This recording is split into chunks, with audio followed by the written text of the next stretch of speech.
Bonjour à tous, bienvenue dans Ça Envoie, nouvel épisode aujourd'hui dans le podcast où, vous le savez maintenant, on va vraiment voir les voix et on a avec nous une voix off, nouvelle dans la profession mais déjà riche de plusieurs expériences qui vont lui servir dans sa vie d'artiste et elle va nous en parler aujourd'hui. Nous sommes avec la comédienne mais aussi personne de l'aéronautique mais aussi personne de l'audiovisuel, Charlotte Travers. Bonjour Charlotte. Bonjour Alexandre. T'as vu Écoute, ce teasing? mais oui, mais c'est incroyable. Tout de suite, on a envie d'en savoir plus. J'espère que les gens seront pas déçus. Mais tout est vrai, puisque C'est vrai. justement, au-delà de la plaisanterie, ce qui va nous intéresser aujourd'hui dans cette interview que tu as gentiment accepté de faire, c'est que tu te lances dans la voix off depuis quoi? Un an maintenant, c'est ça? Oui, même pas. En fait, je me suis formée, oui, il y a à peu près 2 ans, et puis j'ai eu un départ un peu différé. On va dire qu'officiellement, je me lance depuis janvier, donc tu vois, c'est très récent. C'est vraiment à l'époque où Ouais, là, on enregistre, nous sommes en mai 2025, donc ça fait ouais, quelques mois que tu es sur le circuit, tu t'es formé auprès notamment d'un de nos collègues, Pierre Montboucher, qu'on salue en exact. passant, Ouais, une cool. valeur sûre. Bonjour Pierre. Bonjour. Et tu arrives, et tu arrives, bien évidemment, ça n'est pas ton premier métier, tu as fait d'autres choses avant. Eh oui, j'aimerais bien n'avoir que 20 ans, mais ce n'est plus la triste réalité. Non, oui, oui, moi on va dire, je commence ce métier sur le tard, mais voilà, les choses n'arrivent pas par hasard. Alors ça devait arriver dans ma vie à ce moment-là. J'ai commencé ma carrière dans l'audiovisuel. J'ai fait quelques détours à 300, même des virages à 360 degrés, mais qui au final, aujourd'hui, chaque expérience m'a amené des choses, et chaque expérience a fait aussi la personne que je suis aujourd'hui. Donc voilà, je pense que tout parcours, même s'il peut paraître parfois un peu hybride ou incohérent, fait que finalement ça forme une personne qui est assez riche de ses expériences et puis assez complète, quoi. Donc voilà. C'est un peu une renaissance, voilà, j'allais dire à mon âge. Oui, de toute façon, on va en parler, je pense, mais Oh, 29 ans, ça va, ne vous embêtez pas, c'est ouais, possible. voilà. Mais au-delà de la plaisanterie, encore une fois, ça va vraiment être notre fil rouge, parce que je pense aussi que ça aidera ceux qui se complexent à se lancer, parce que j'ai déjà tel âge, parce que j'ai pas fait le conservatoire, parce que, on a tous eu peur. Moi, le premier, tu peux m'en croire. On s'est tous sentis illégitimes. Encore une fois, je sais, j'étais pas le dernier. On a tous traversé ça. Donc, c'est très important d'avoir le témoignage de quelqu'un qui a eu un parcours lui permettant justement de franchir ça, puisque tes vies professionnelles précédentes et les difficultés qu'elles ont présentées, que tu as surmontées, t'ont aidé à construire un capital dans lequel tu peux piocher aujourd'hui pour te nourrir comme artiste et comme voix off. Et ça ne compte pas pour rien. Et j'aurais même envie de dire, quelqu'un de 20 ans peut être dans la difficulté, il trouve tout de suite son bon métier, certes, mais il n'a vécu que 20 ans. Dans quoi va-t-il piocher? Oui, exactement. C'est vrai que moi, le métier de voix off, je l'ai découvert finalement assez jeune, puisque je suis issue du milieu de l'audiovisuel. J'ai fait mes études à Paris, dans le cinéma, dans la production audiovisuelle. J'ai bossé très vite en télé, et j'ai très vite découvert ce métier-là. Et je pense que inconsciemment, ça devait éveiller des choses en moi que peut-être à 20 ans ou 23 ans, quand j'ai commencé à travailler, je n'assumais pas, ou qui, en tout cas, qui faisaient pas encore écho. Et j'ai toujours été fascinée par ce métier, mais je savais pas encore très bien ce que ça, pour les raisons derrière. Bon, et puis tout de suite, j'ai eu ces croyances limitantes en me disant: «Je ne suis pas comédienne, j'ai pas le bon parcours, j'ai pas ceci». Et puis aussi parce que certainement, j'avais encore cette idée en tête de me dire: «J'ai fait ce cursus, je dois faire tel métier». Enfin voilà, on est très formaté dans des cases. Voilà, il y a aussi l'envie de pas décevoir, parce que on a aussi les parents derrière qui ont aidé voilà, qui nous ont encouragés, qui nous ont parfois aussi aidés à financer les études, et cetera. Et c'est vrai que j'assumais pas, certainement à cet âge-là, le fait de complètement changer de parcours, et voilà. Et puis peut-être que je n'osais pas aussi, tout simplement parce que je crois qu'à 23 ans, on n'a pas non plus peut-être le comment dire, on a encore le temps de faire plein de choses et on a encore le temps de s'essayer à plein de choses. Moi, je sais que je n'avais pas cette urgence-là, un peu que je ressens aujourd'hui, qui m'anime dans mes choix aujourd'hui. Donc voilà. Donc tout ça pour dire qu'à un moment donné, au fil de mes virages, est arrivé un moment où je me suis dit, je me sens plus hyper alignée avec ce que je fais, enfin, voire même pas plus du tout alignée, si je suis très honnête. Et je voyais pas du tout comment amorcer ce virage. Et je me suis dit, en fait, la meilleure façon, c'est quand même par se poser les bonnes questions. Qu'est-ce que tu rêverais de faire? Parce que sincèrement, voilà, bon, j'ai commencé à me poser cette question, j'avais déjà 45 ans. Et je me suis dit, voilà, s'il me reste encore 20 ans à faire, il faut vraiment que je kiffe. En fait, c'est 20 années, quoi. J'ai pas d'autre choix. Et je me suis dit, et à chaque fois, c'était ce métier-là qui revenait.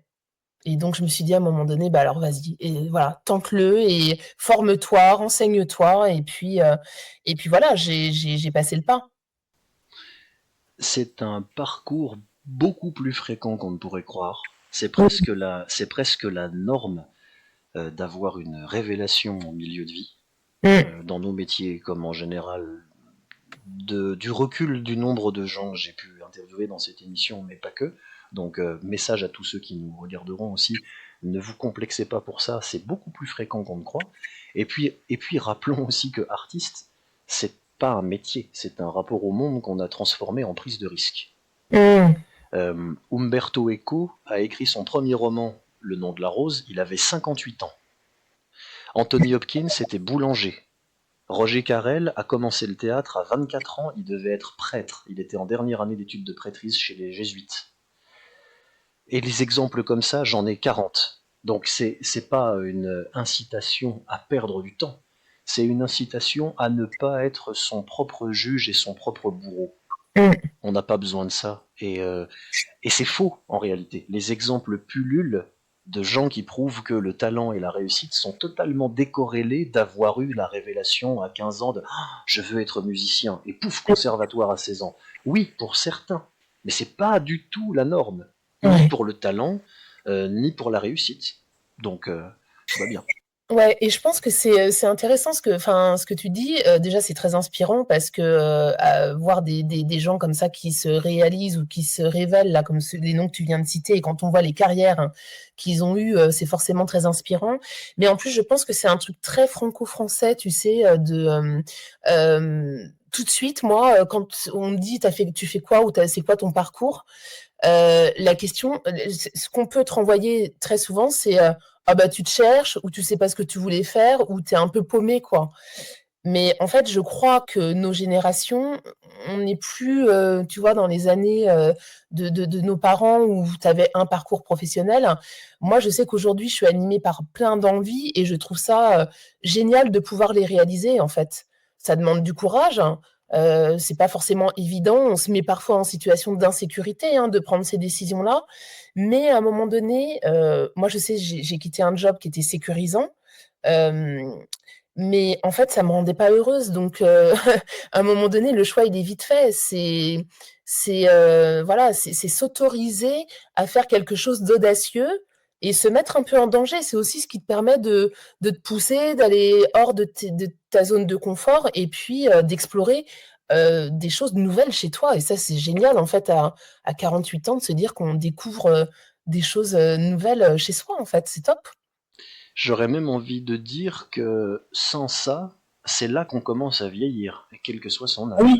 ouais, c'est vrai. Et en plus, on en parlait avant l'émission, par rapport à la place de la technique, par rapport à tout le travail qu'il doit y avoir en amont.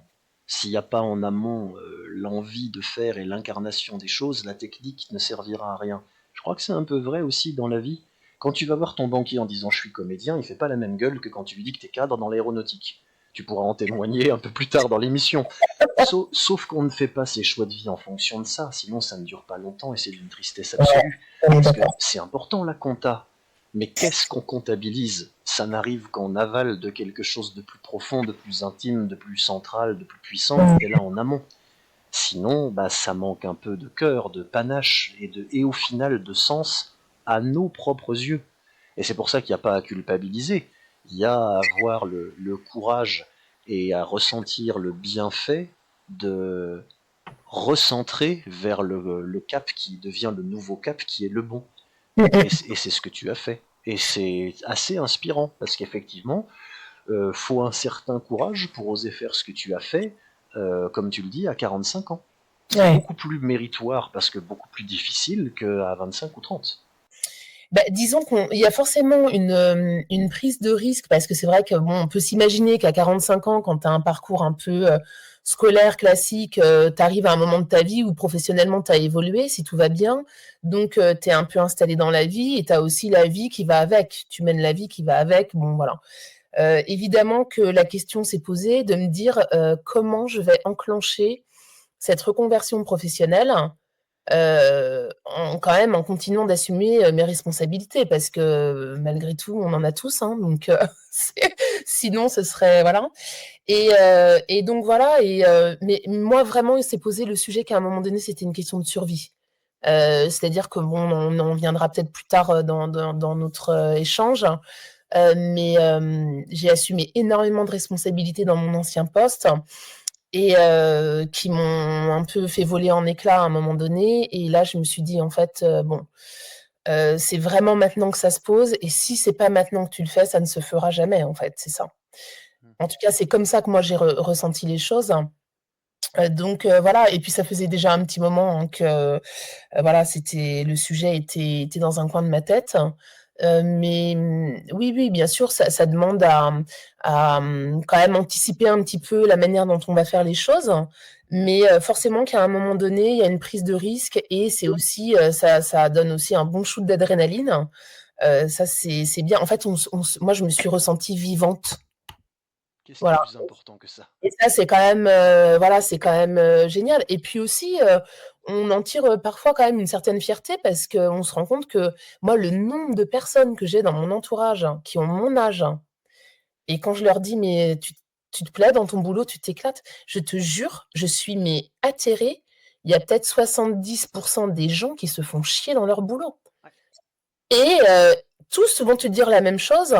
«Mais non, mais je peux pas quitter, tu vois? Je suis tranquille, j'ai le salaire qui tombe à la fin» et franchement, il y a aucun jugement, hein, parce que peut-être que c'est moi qui suis un peu inconsciente et que dans 2 ans, j'irai chercher un job, pour, voilà, pour si jamais j'arrive pas à en vivre, tu vois? Mais en tout cas, je l'idée était vraiment de se dire, heu de quoi j'ai envie, qu'est-ce qui va me rendre heureuse et surtout, même si ça prend plus de temps que ce que je peux espérer ou quoi, bah, je trouverai des plans B pour, si tu veux, me permettre de continuer cette passion-là et puis on verra comment ça se développe. En fait, j'essaye d'être un peu plus dans le moment présent et un peu moins dans l'anxiété des projections futures parce que l'être humain a quand même une immense capacité à toujours imaginer les scénarios les pires. Je pense que c'est le cerveau, hein, qui est en mode, un peu d'autodéfense, tu vois? Enfin de protection plutôt, mais et c'est très compliqué d'aller, à contre-courant de ces choses-là. Alors qu'en réalité, la folie, vu qu'on n'a qu'une vie, c'est de la passer à faire des choses qui ne nous rendent pas heureux sous prétexte qu'il faut payer le loyer, parce qu'il faudra toujours le Ouais, payer, donc c'est pas... quelle est la pertinence de cette remarque? Et en plus, tu l'auras peut-être remarqué comme moi, j'y pense parce que avec les gens avec qui je travaille, c'est un vrai sujet. Quand on a appris à cohabiter avec l'autocensure dans un domaine, elle va ensuite s'infiltrer partout. mmh, Quand on a pris l'habitude de se faire un peu chier au boulot, mais bon, c'est pas grave, on se persuade que c'est la vie et que tout le monde doit se faire un peu chier. Non, tout le monde ne se fait pas chier. Et d'ailleurs, c'est très douloureux de s'en souvenir parce que ça nous prouve qu'en fait, on aurait pu faire un autre choix. Donc on arrête d'y penser et on se dit, je me fais un peu chier comme tout le monde. Et en couple, ça va. Je me fais un peu chier, mais c'est normal, ça fait 20 ans qu'on est ensemble. Et puis, eh ben, je reste à cause des enfants. Tout comme je reste dans le boulot que je n'aime pas parce qu'il est bien payé puis que j'ai pas tout à fait fini. Mais dans 7 ans, on a fini de rembourser la maison. Et à quoi va servir un très bon lit neuf acheté à crédit si la nuit tu ne peux pas dormir parce que tu sais que toute la journée tu te mens? ouais, c'est exactement ça. Parce que je suis un garçon brillant et surtout lucide et modeste. Arrête de rire, c'est extrêmement vexant. Non, ça me parle tellement en fait, c'est que, on reste dans des habitudes qui sont sécuritaires. tout simplement, mais on s'oublie totalement, c'est-à-dire qu'on ne se met plus du tout en priorité. On ne se met plus en priorité et d'ailleurs, moi, quand je commençais à parler, dans mon entourage proche, du fait que ça devenait un peu l'asphyxie, tu vois, mon job, mais vraiment, mais c'était très douloureux, en fait. On me disait: «Mais non, mais Charlotte, tu peux pas, quitter, partir comme ça, en fait, en plus, moi, je suis seule, tu vois? Donc c'est un risque que je ne partage pas».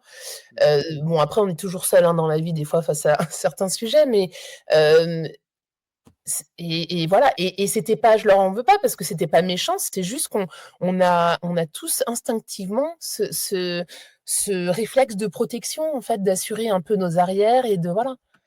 C'est, bon, voilà, tout ça pour dire que c'était pas un switch, qui était forcément évident, mais qui s'est imposé finalement, de façon, presque naturelle avec un peu de courage quand même et puis, bah, une fois qu'on a mis la machine en route, on peut plus faire marche arrière, il faut y aller quoi, hein. Donc voilà.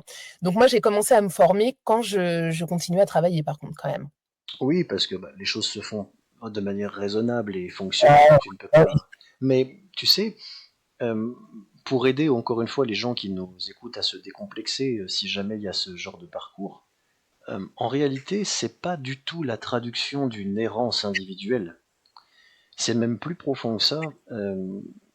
Je me souviens d'avoir étudié ça longuement dans mes études. C'est le principe des modes de production qui existent au niveau macroéconomique, mais les humains aussi, dans leur vie, sont une sorte de mode de production.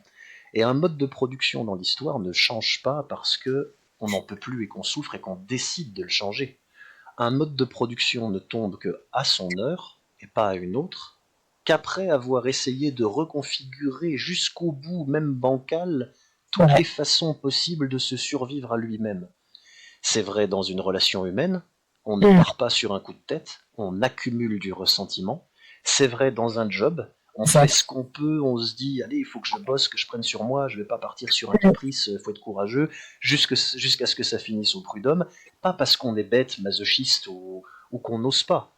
Quoique ça peut aussi se greffer, parce qu'à force d'apprendre les mécanismes de la soumission, elle s'infiltre en nous de manière insidieuse et invisibilisée, et c'est très dangereux aussi. Mais il faut tout de suite se déculpabiliser parce que c'est un phénomène, comme tu disais, le cerveau a tendance à imaginer les pires scénarios, non pas par autodestruction, mais afin de les conjurer. Parce que Mmh. s'il ne les a pas anticipés, pour lui, le risque est plus grand. Alors qu'en fait, ça peut se retourner contre nous. Donc tout ça Mmh. pour dire que toute cette discussion n'est pas sans lien avec ton métier et ton cas particulier, parce que dans le métier que tu as choisi, il est absolument impossible de faire quelque chose de bien si on est totalement habité par le doute, l'autocensure et l'angoisse. Comment Mmh. veux-tu faire éprouver des émotions authentiques par ta voix à des gens si toi-même tu n'es pas sûr de toi et pleine de stress et avoir l'impression que tu es là par imposture chanceuse qui finira par être éventée. Donc c'est un vrai truc très concret. Ouais, ouais, tout à fait. Alors, sur le point que tu abordes là, c'est vrai que c'est quand même un sujet parce que le doute, l'imposture et cetera. Moi, j'ai toujours été une personne qui me remettait beaucoup en question. Alors, il faut pas que ce soit dans l'excès parce qu'effectivement, sinon tu t'auto-sabotes, hein. Mais ça permet aussi de te faire, évoluer, en tout cas, d'avoir de ouais, de réfléchir, de te remettre en question quand ça marche pas et cetera. Mais c'est vrai que je dois quand même avouer que quand j'ai commencé, enfin quand j'en suis au début, il m'arrive quand même d'avoir des doutes. Je vais pas mentir, c'est la vérité. Tu vois? Quand tu envoies tes premiers castings à un client ou que voilà et que tu as des retours, tu as toujours un peu une petite boule au ventre au début, tu vois? Voilà, c'est pas complètement neutre parce qu'en fait, tu produis de ta personne, hein. Tu donnes de ta personne dans ce que tu vas donner sur, une audition. C'est pas juste lire un texte, c'est, effectivement, comment tu vas réussir à y mettre ton histoire, comment tu vas réussir à y mettre tes failles, à y mettre, tes forces. Enfin, il y a un truc qui est pas totalement sous contrôle, hein.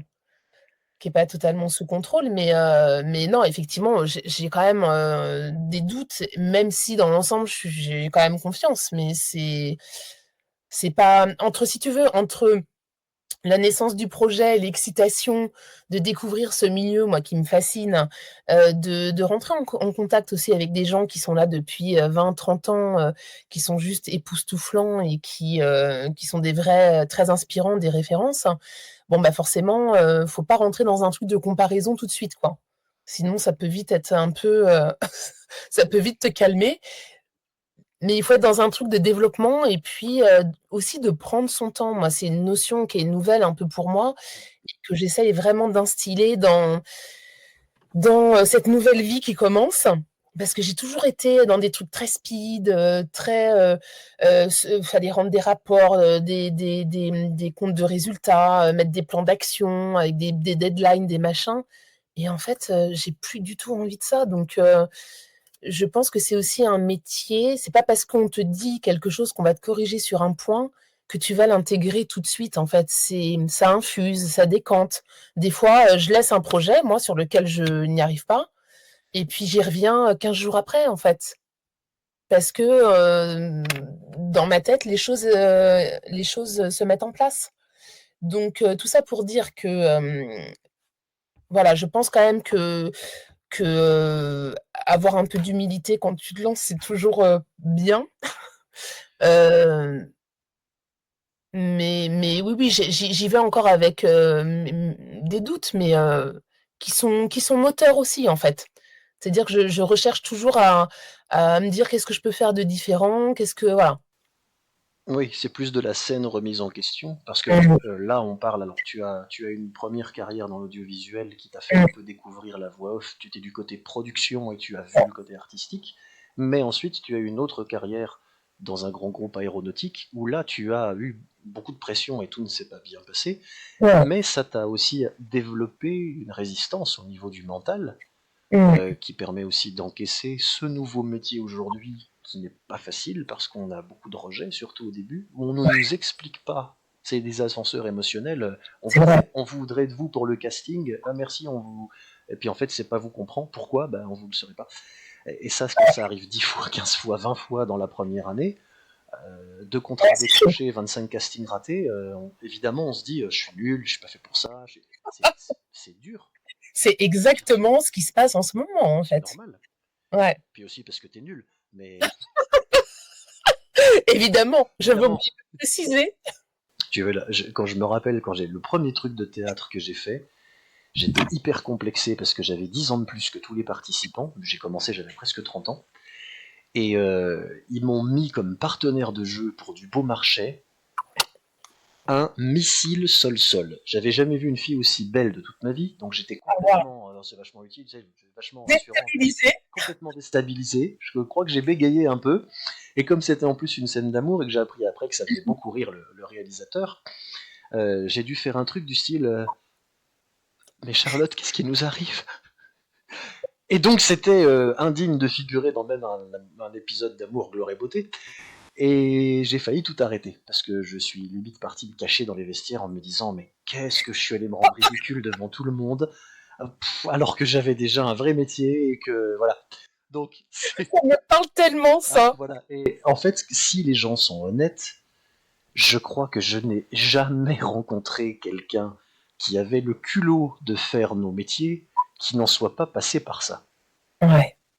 Et c'est normal. Il faudrait être complètement sociopathe pour ne pas avoir ça et pour arriver tranquillement de oui, oui, pas de problème. Je suis sûr de moi, je marche sur l'eau, mon aura irradie, je suis totalement confiant. Pas de doute, pas d'angoisse, pas de désir, pas de peur, pas de. Non, non. Robot. Ouais, voilà, une IA avant l'IA. Non, Ouais. ça n'existe pas. Donc, et ça, après, on s'en nourrit. C'est ça qu'on comprend après. C'est que un comédien, je pense que c'est le mot qu'il faut employer, c'est quelqu'un qui n'est. Tu fais pas 15 jours de stage pour être en place derrière ton micro. Parce que être en place, c'est pas ça qui fera de toi un bon. Tu dois vivre tes trucs, tu dois t'affronter à un public, ce qui est pas anodin. Puis tu dois assumer la prétention qu'on te regarde. Pour ne pas être prétentieux, il faut assumer cette prétention de dire vous allez m'écouter, vous allez me regarder. Et non seulement vous avez payé pour ça, mais en plus ça va durer 2 heures et vous allez kiffer. Là, t'es un trou du cul si t'es pas à la hauteur. Parce que Ouais. les gens ont tous les droits de te dire ouais, t'es mignon, mais enfin, j'ai pas envie, quoi. Ouais. Et voilà. Donc, si t'as pas peur, c'est pas normal.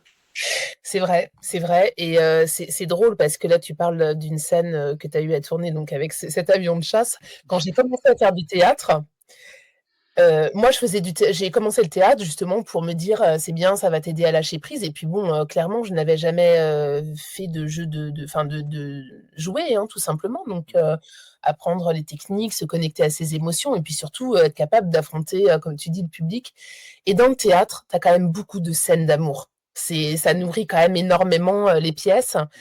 et moi, je voulais pas du tout faire de représentation, à la fin de l'année. Moi, je voulais juste qu'on me voit pas et c'était très bien comme ça et la prof nous dit: «Spectacle de fin d'année». Je suis: «Ah non, mais moi, je le fais pas. Mhm.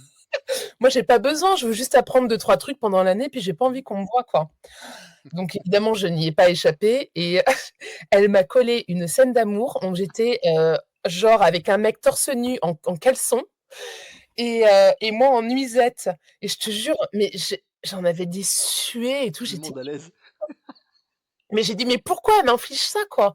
et la scène devait commencer et au moment où le rideau se lève, le mec dans lequel, j'étais dans ses bras, me dit: «Merde, j'ai oublié mes chaussettes» et il se barre, parce que ça commençait avec une histoire de chaussettes et je me suis retrouvée sur scène toute seule en Oh nuisette putain. sur le lit et l'autre il revenait pas, mais en fait, tu sais quoi? C'était horrible, j'avais envie de mourir, j'avais des suées là comme ça et j'ai dit: «Putain, c'est bon, je vais oublier mon texte, ça va être une cata et tout». Enfin bon, j'ai vécu un grand moment de solitude, hein.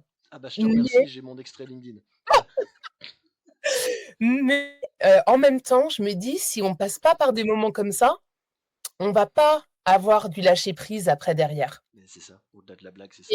et il faut vraiment se mettre en danger à un moment donné Mm. pour y aller quoi, puis pour aller chercher des trucs en toi aussi parce que rester caché, c'est facile et puis surtout c'est pas ce qu'on nous demande dans ce métier-là. Enfin, on nous voit pas, mais il faut être capable de donner ce que tu as dans les tripes quoi, hein.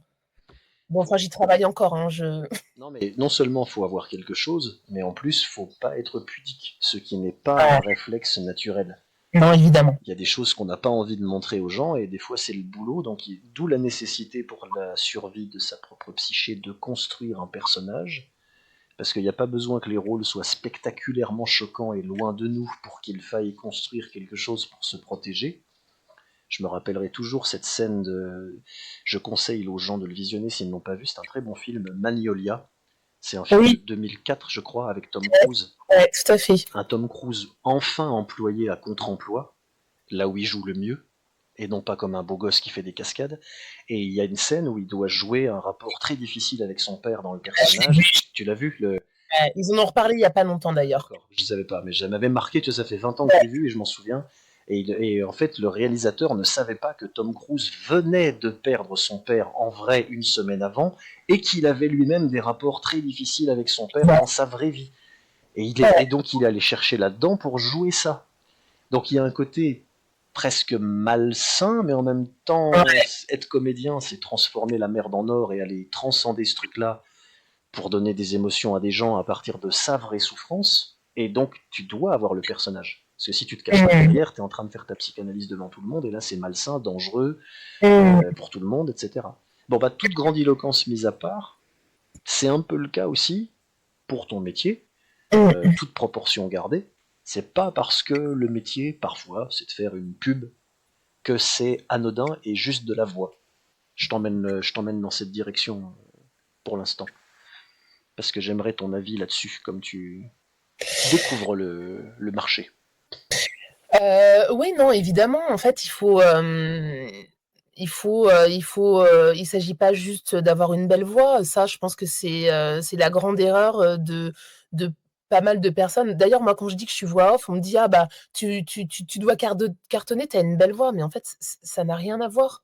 Ça n'a En rien à fait, voir. il faut juste savoir s'en servir et savoir s'en servir, c'est savoir, raconter une histoire. Merci Pierre Montboucher parce qu'il me Ouais. l'a suffisamment répété pour que je le ressorte, là, mais en fait, c'est vrai à partir du moment où tu comprends ça bon attention, enfin je le dis, hein, je suis encore en apprentissage parfois de me rapprocher de cette vérité, de cette authenticité sans en faire, voilà, des caisses en fait, juste essayer de trouver un ton juste, mais de se servir de son expérience, ou de son histoire pour, transmettre et aller émouvoir, en fait, pour que l'auditeur, quelque part, puisse s'identifier à une histoire qui sonne vraie.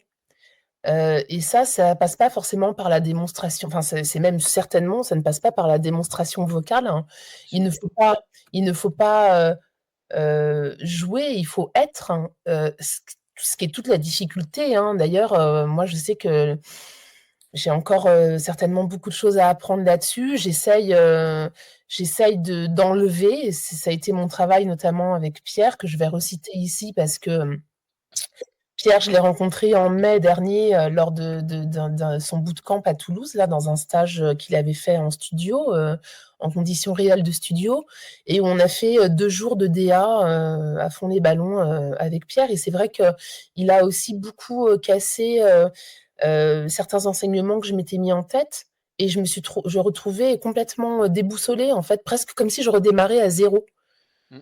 Parce que en fait, j'en faisais trop, j'en faisais des caisses, je faisais le ton de machin, et ça, c'est encore quelque chose, tu vois, qui est sur un fil, et que évidemment je suis pas, je cherche encore, je tâtonne, hein, parce que, c'est très déboussolant, en fait, qu'on te dise, «Ne fais rien». Bah non, parce que je vais pas te lire le texte, donc il faut bien que je fasse quelque chose. Mais c'est vraiment, tu vois, pour te faire comprendre qu'en fait, faut enlever des couches et des couches et des couches pour, trouver le noyau dur, en fait, et ça, c'est pas un exercice facile, hein. Tu prêches aux convertis, mais bon, j'explique un peu pour les gens qui nous regardent, qui sont pas forcément du métier. Ça paraît très contre-intuitif dit comme ça. Et Mmh. c'est vraiment ça. C'est que les deux ennemis principaux du comédien, et je mets les voix off dans cette famille, c'est le jeu et les émotions. Ce sont vraiment vos deux ennemis. Si vous essayez de jouer, vous allez ouvrir un tiroir à clichés, et si vous essayez de fournir une émotion, c'est ça que vous allez faire. Fournir une émotion, ou plutôt l'idée générique que vous vous faites d'une émotion, qui va être l'écho d'un cliché. Alors que être triste, ça ne veut rien dire, être en colère, ça ne veut rien dire. On le construit par rapport à une situation, parce qu'il y a mille façons, les mots n'ont aucun sens en eux-mêmes, il y a des je t'aime qui veulent dire je t'emmerde, et vice-versa, et donc il faut effectivement en enlever. Il faut en enlever beaucoup, beaucoup, beaucoup, et c'est ça qui fait le plus peur, parce que il faut, il faut parler normalement, comme si on était une vraie personne, alors qu'on n'est pas une vraie personne. C'est un personnage qui n'existe pas, et tout est construit, tout est artificiel. Le but est justement de le faire oublier à l'auditoire. Comment prétendons-nous y parvenir si nous ne l'avons pas oublié nous-mêmes? Et c'est Ouais. vrai dans l'écriture, si vos personnages ressemblent à des personnages, tout le monde s'en fout de ce qui va leur arriver. Et c'est pas parce que vous avez lu 1000 bouquins sur le Christophe Vogler, sur le voyage du héros, sur comment faire un scénario, ou sur les arcs narratifs, que ça va être bon. Mmh. Parce que les personnages resteront des personnages. Les voix resteront des voix, les émotions resteront des émotions, et les jingles resteront des jingles. Mmh. Ça sort pas de l'image, comme dirait Sauvan. Mmh. Parce que c'est très vrai, pour que ça sorte de l'image, il faut qu'il se passe quelque chose, et pour qu'il se passe quelque chose, faut pas tricher. Donc si vous engueulez quelqu'un, faut aller chercher en vous des vraies engueulades que vous avez avec des vraies personnes, pour aller chercher des réflexes de jeu, vous allez bafouiller, mettre des mots parasites, faire des... Voilà, des trucs comme ça. Sinon, si vous arrivez et vous faites Oh, je suis vraiment pas content, c'est de la mauvaise sitcom. Si ça marche pour l'effet drôlatique, C'est une grande carrière dans la voix off. je t'emmerde. Je n'en aurai pas la patience. Mais tu vois, au-delà de la blague, ça c'est un métier que je n'ai pas fait voix off. C'est la vie la vie dans la voix m'a emmené ailleurs. Mmh. Et d'où on repasse un coucou à Pierre parce qu'on va se voir bientôt lui et moi, et je vais apprendre 1000 choses à son contact parce que je sais comment vous diriger pour ma partie, et ça marche bien. Mais votre métier, techniquement, précisément, je ne sais pas le faire. Tout comme je sais chanter principalement du métal. Si je vois un chanteur d'opéra, j'ai beau savoir faire deux trois trucs d'opéra, je me tais, je prends des notes et je l'écoute. C'est très complexe tout ça, mais il reste un point commun, c'est que la, la personne qui fait ce genre de métier doit vouloir qu'il se passe quelque chose. Et ça, bah, ça paraît facile à dire, et on se retrouve tout nu, quoi. Et c'est pas évident. Oui. Ouais, on est d'accord, on est d'accord. Mais c'est vrai que des fois, il faut avoir, vraiment une grande conviction en soi et puis aussi se lâcher prise, parce que, on se met à nu et bah, j'avoue que des fois, c'est pas toujours facile, hein. C'est pas quelque chose qui est inné, c'est voilà donc je crois que vraiment et c'est en ça, tu vois, que, moi, je pense que c'est pour ça que ça arrive aussi dans ma vie aujourd'hui, c'est que je suis vraiment dans une logique, tu vois, de quête d'authenticité, de d'arrêter, un peu tout ce qui est autour de moi, que ce soit les relations parasites ou les situations qui me conviennent pas ou voilà. En fait, l'idée, c'est d'être dans un alignement où je retrouve une certaine forme de sérénité et cetera. Alors je sais pas si en ayant choisi ce métier-là, je vais être super zen, mais en tout cas, ça correspond à un état d'esprit que j'ai depuis, quelques années déjà, en tout cas une quête, qui est un peu une quête, spirituelle ou de développement personnel, qui a une grande place dans ma vie, depuis un moment déjà et hem et voilà, j'ai perdu le fil de mon idée, mais Non, mais si le mot a été lâché. Développement personnel. ouais. Parce que avant que ça ne devienne quelque chose de galvaudé par Internet dont on peut faire des mésusages, il y a une vraie noblesse dans ce truc-là que je sais et dont je ne me moque pas. Euh, Quelle est l'importance de s'être développé personnellement, quoi que ça veuille dire d'ailleurs, pour pouvoir faire ce métier, c'est-à-dire avoir la capacité à amener ce que d'autres n'arrivent pas à vocaliser. Moi, ça fait très longtemps que ça occupe une place, moi, ça fait partie c'est une de mes passions, hein, aussi, tout ce qui est, psychologie, développement personnel, les comportements humains. Enfin, je m'y suis toujours énormément intéressée, aujourd'hui encore, ça fait partie de mes lectures, je suis plein de masterclass à ce sujet-là, par des grands pontes, enfin, que ce soit français ou à l'international. Je découvre encore des gens, passionnant et en tout cas tout ça pour dire que ça fait partie de ma vie depuis très longtemps. Voilà, moi j'ai un parcours de vie, mais je pense comme, plein de gens, hein, on a tous eu des difficultés à surmonter. Les choses ne sont jamais arrivées très facilement en fait, dans ma vie. Il a toujours fallu que je démontre, beaucoup de, persévérance, d'efforts, et cetera et peut-être que ça fait partie du lot de plein de gens, hein, j'imagine. Mais il y en a aussi qui ont des choses plus facilement. Du coup, forcément, si on n'a pas l'état d'esprit, qu'on nourrit ou qu'on alimente, pour, suivre cette cadence parfois du temps long pour obtenir ou du goût de l'effort, je dirais que ça va être compliqué parce qu'on va vite baisser les bras dans la vie. Moi, je pense que, ça m'a vraiment appris une notion et je pense que ça fait vraiment partie de ma personnalité, cette notion de résilience,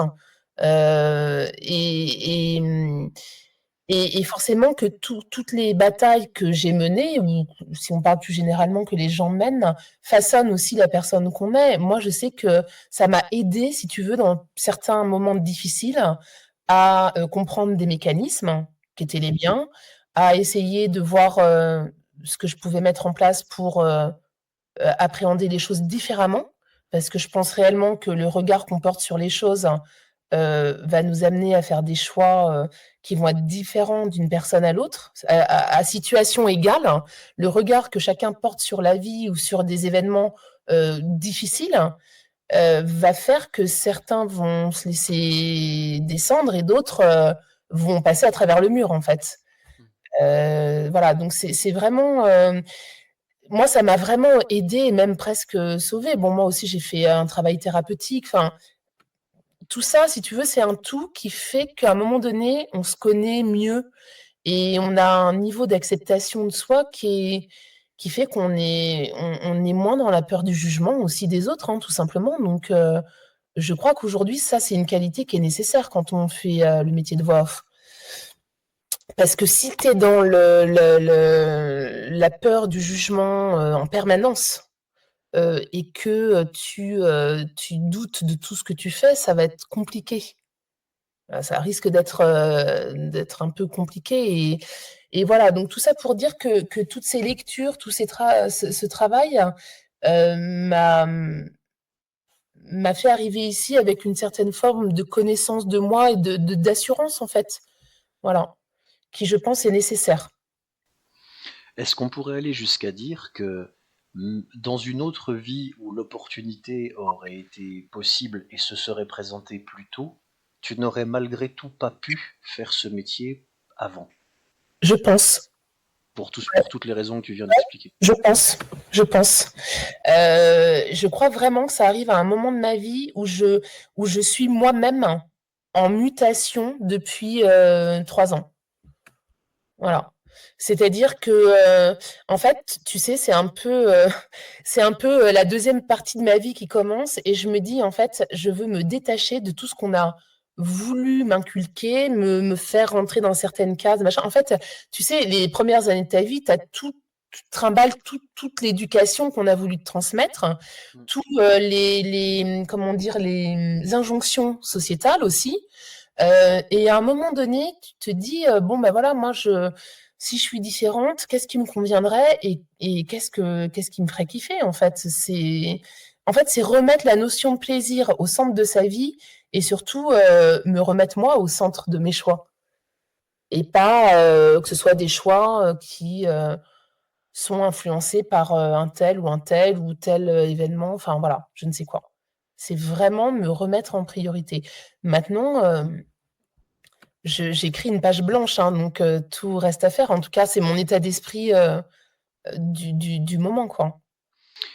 Mais en même temps, tu fais tout ce qu'il faut, puisque tu l'as bien expliqué, il y a deux composantes dans ce sentiment de légitimité. Il y a le parcours personnel qui fait qu'à un moment on est prêt, Mm, et puis après il y a vraiment se former, ce que mm. tu as fait et que tu continues à faire Oui. euh, pour, euh, pour te Mm. prendre pour la professionnelle que tu es à tes propres yeux. Donc il y a les deux. L'histoire de la légitimité, elle doit pas être donnée par autrui, mais en même temps, quelle arrogance totalement inconséquente ce serait de juste arriver en disant je vais le faire parce que j'en ai très envie. Puis je dis pas que c'est con, parce que comme je suis merveilleux par décret ministériel, pas besoin de se former. On est d'accord. Alors moi déjà, euh,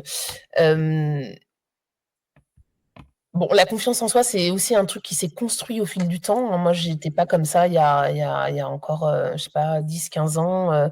Voilà. Mais il faut quand même arriver avec une certaine confiance en soi. Mais moi qui reste quand même très humble et surtout se former. Enfin, c'est une évidence. On ne peut pas se lancer dans ce métier-là si on n'a pas un minimum de formation. Moi, là où ma problématique, par contre, c'est que j'ai du mal à sortir des formations. En fait, je sais pas, ça doit me rassurer ou tu vois. Et puis ça me donne encore du feedback sur ce que je fais, ce que je dois. Je sais que j'ai encore plein de choses à apprendre, que j'ai plein de choses à améliorer. Tu vois, je me sens encore un bébé voix off, mais en tout cas, le formation, ça a un côté rassurant en fait aussi, Oui, euh, d'une certaine façon. c'est aussi son rôle. J'arrive à en sortir. Oui, ça se mais en sortir d'une certaine façon, parce que les bons continuent à se former toute leur Oui, vie, oui, mais t'as à raison. dose homéopathique. C'est simplement le rapport hiérarchique à la légitimité qui va se Ouais, transformer. Mais c'est normal. ouais. Encore une fois, il faudrait être un peu bizarre pour se construire sa légitimité seul.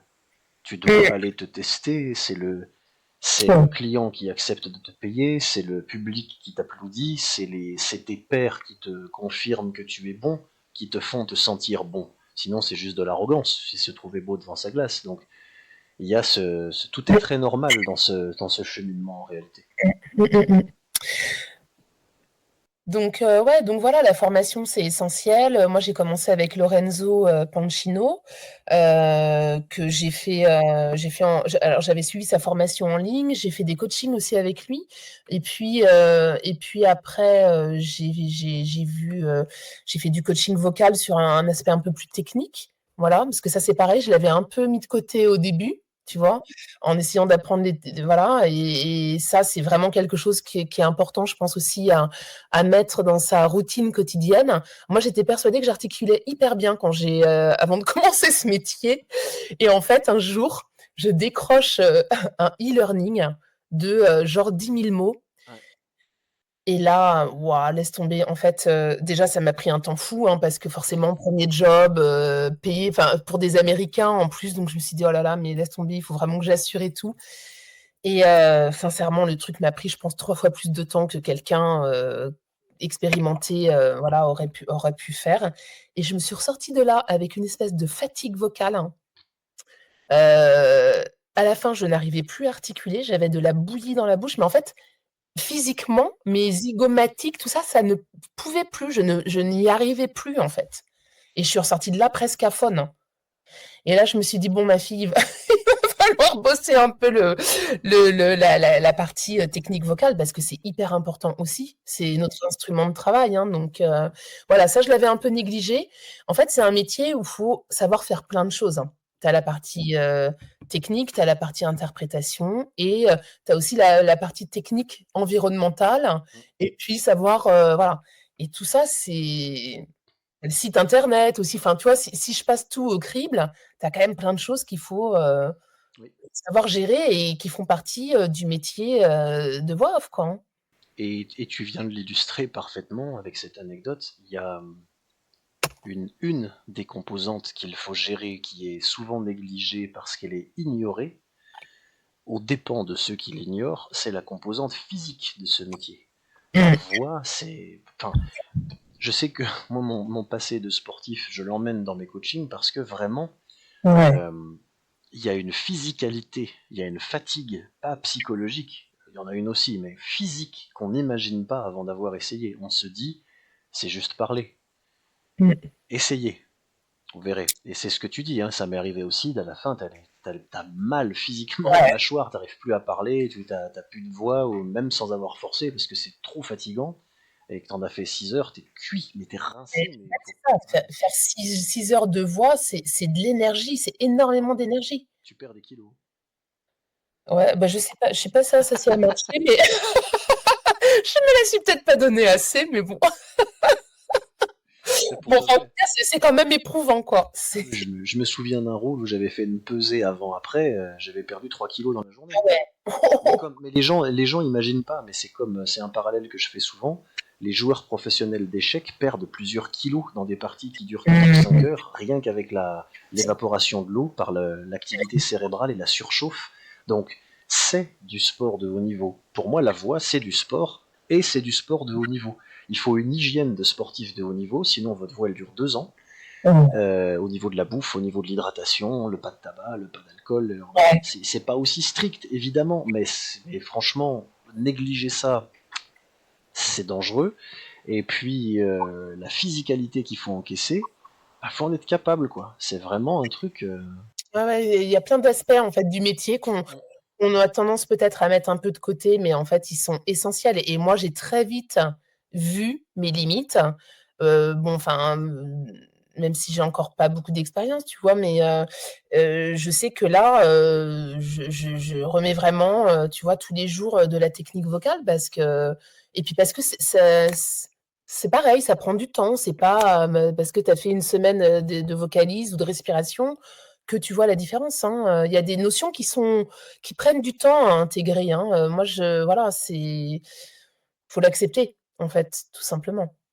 Je me souviens quand j'ai commencé à en faire un métier, donc il y a plus de 12 ans maintenant, j'avais écouté les conseils d'une des plus grandes voix du monde dans le domaine qui s'appelle Red Pepper, qui est la voix grave anglaise de toutes les bandes annonces, une basse naturelle absolument hors du temps et de l'espace, et qui disait le meilleur conseil que je peux vous donner, c'est écoutez, parlez. Écoutez, parlez, lisez, écoutez, parlez. C'est le triptyque. Et encore aujourd'hui, je vais promener le chien, j'ai un audiolivre, une conférence dans l'oreillette, une seule oreillette, pas deux, pour pouvoir répéter en live pendant que je marche en Mmh. imitant les inflexions de voix, etc. Tout le temps, même au bout de 12 ans. Et il faut, à tous les professionnels le font, il faut écouter, lire, parler, déclamer du texte Ouais. toute la journée, tout le temps, tout le temps, tout le temps, tout le temps. Sinon, on le perd. Et comme c'est passionnant, c'est pas laborieux, mais on le perd vraiment si on arrête. C'est un truc totalement sous-estimé, la voix. Parce que tout le monde a appris à parler très jeune. Donc on se dit, on a du mal à imaginer que ce soit.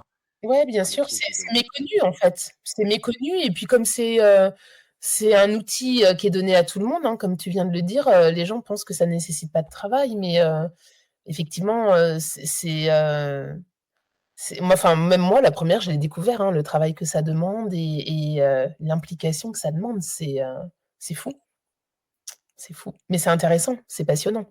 Oui, oui, et puis ça fait de plus en plus d'émules et donc c'est très bien puisque c'est bon pour les gens du métier et j'ai tendance à dire c'est bon pour tout le monde parce que prendre soin de sa voix, c'est aussi mieux communiquer Mmh. dans les mots qu'on envoie et dans la musique qui les sous-tend.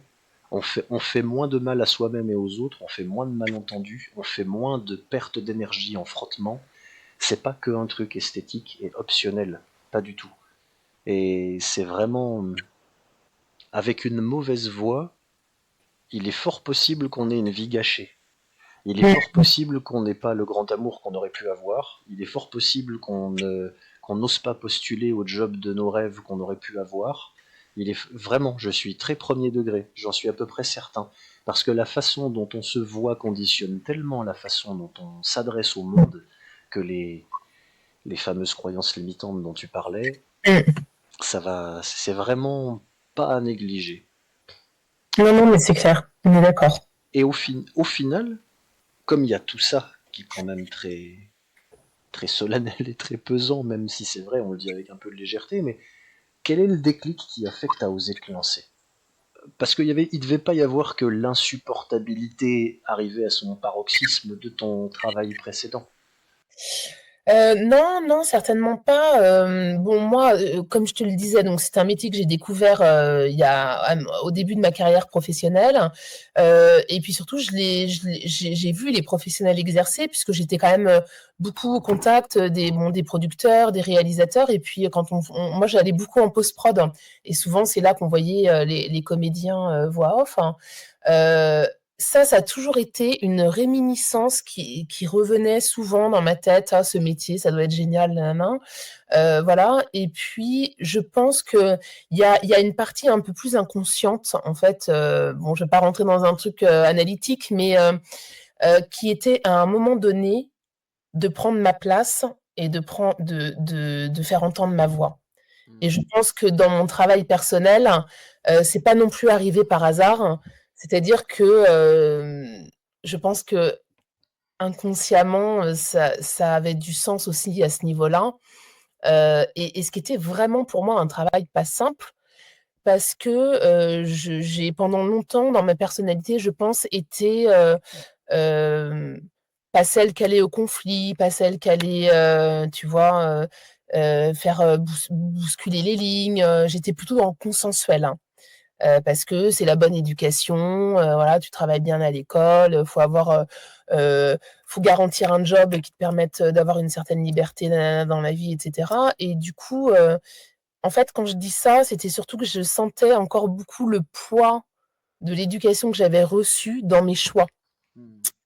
Et du coup, j'avais pas ce sentiment d'avoir, vraiment fait entendre ma voix quelque part. Et je pense que c'est arrivé aussi à ce moment et à cet âge-là où finalement, je crois que ta 2e partie de vie, j'insiste parce que j'ai lu un bouquin là-dessus qui est hyper, intéressant et où tu fais des choses pour toi, où tu oses être le vrai toi, sans fioritures, sans masque, sans voilà. Ce qui est pas facile, hein, en fait, parce que des masques, on en porte tous en société, même si on n'en a pas toujours conscience. Mais b s b beaucoup de personnes, après il y a des gens qui ont plus de bagou et de grande gueule que d'autres, mais il y a quand même, ça fait partie, parfois des échanges, et surtout aussi quand tu travailles dans les grands groupes. Tu Hmm. sais qu'il y a des choses qui se disent, d'autres qui ne se disent pas, parce que si tu les dis, tu vas être dans le collimateur et on va te faire la misère. Donc c'est un peu, tu vois, dans ce sens-là. C'est un peu Je ce qui t'est arrivé, Oui. sans rentrer dans des détails. Ouais, ouais, ouais, ouais, ça a été, en fait, bon, moi, j'ai été hôtesse de l'air. Après mes 10 ans de production à Paris, j'ai fini sur une relation professionnelle un peu compliquée avec une personne qui avait un rapport humain extrêmement compliqué et destructeur, hein. Je pense que ça fait un peu partie des gens qu'on peut qualifier de pervers narcissiques. Bref, et puis à l'époque, j'étais quand même jeune, donc j'avais pas les moyens de me défendre, tu vois, comme je pourrais le faire aujourd'hui. Et puis dans ma vie, je fréquentais pas mal de gens évidemment qui bossaient dans le milieu dans lequel moi je travaillais, mais j'ai aussi eu sur mon chemin pas mal de gens qui étaient navigants chez Air France. Et cette relation, moi, que j'avais dans mon boulot qui se terminait assez mal, et je commençais aussi à sentir qu'il y avait une forme de superficialité dans ce domaine-là, qui finalement ne me ressemblait pas ou ne me répondait pas à mes besoins. Voilà.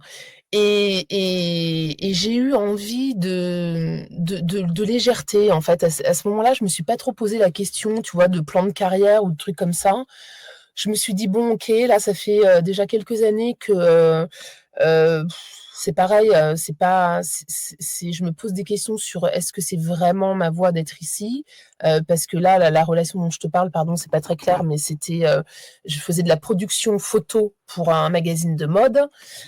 Voilà, et ce milieu-là était moins en accord avec moi déjà, qui j'étais, et puis j'ai eu envie de légèreté. En fait, cette relation-là m'a amenée à avoir de la légèreté. J'avais envie d'un job où je découvrais un peu le monde, où j'avais aussi des possibilités d'évoluer qui étaient sympas, et puis où j'allais voyager, découvrir un peu, tu vois, des nouvelles cultures, des nouvelles personnes, et cetera. M'ouvrir un peu plus sur le monde, et donc je me suis dit: «Bah tiens, je vais faire hôtesse de l'air comme mes amis». Ça avait l'air génial, hein. Voilà. Bon, je me suis formée, j'ai été hôtesse de l'air, et cetera, et au bout d'1 an et demi, je fais: «Bon, putain, c'est pas du tout pour moi, en fait». C'est vraiment parce que c'est avant tout un métier de service. Mmh. On a tendance à ne voir que, peut-être les aspects qui, à l'époque, faisaient rêver, parce qu'aujourd'hui, c'est comme tout, les métiers se transforment et il y a de plus en plus de restrictions et de contraintes. On n'est plus, tu vois, dans l'âge d'or de certains métiers, mais au bout d'1 an et demi, je fais: «Waouh, ça va être long, en fait». Ouais. C'est pas, voilà. Donc là, pareil, se passe quand même quelques années parce que je me dis, «Tu peux pas changer comme ça de métier, tous les 4 matins, c'est pas possible», voilà.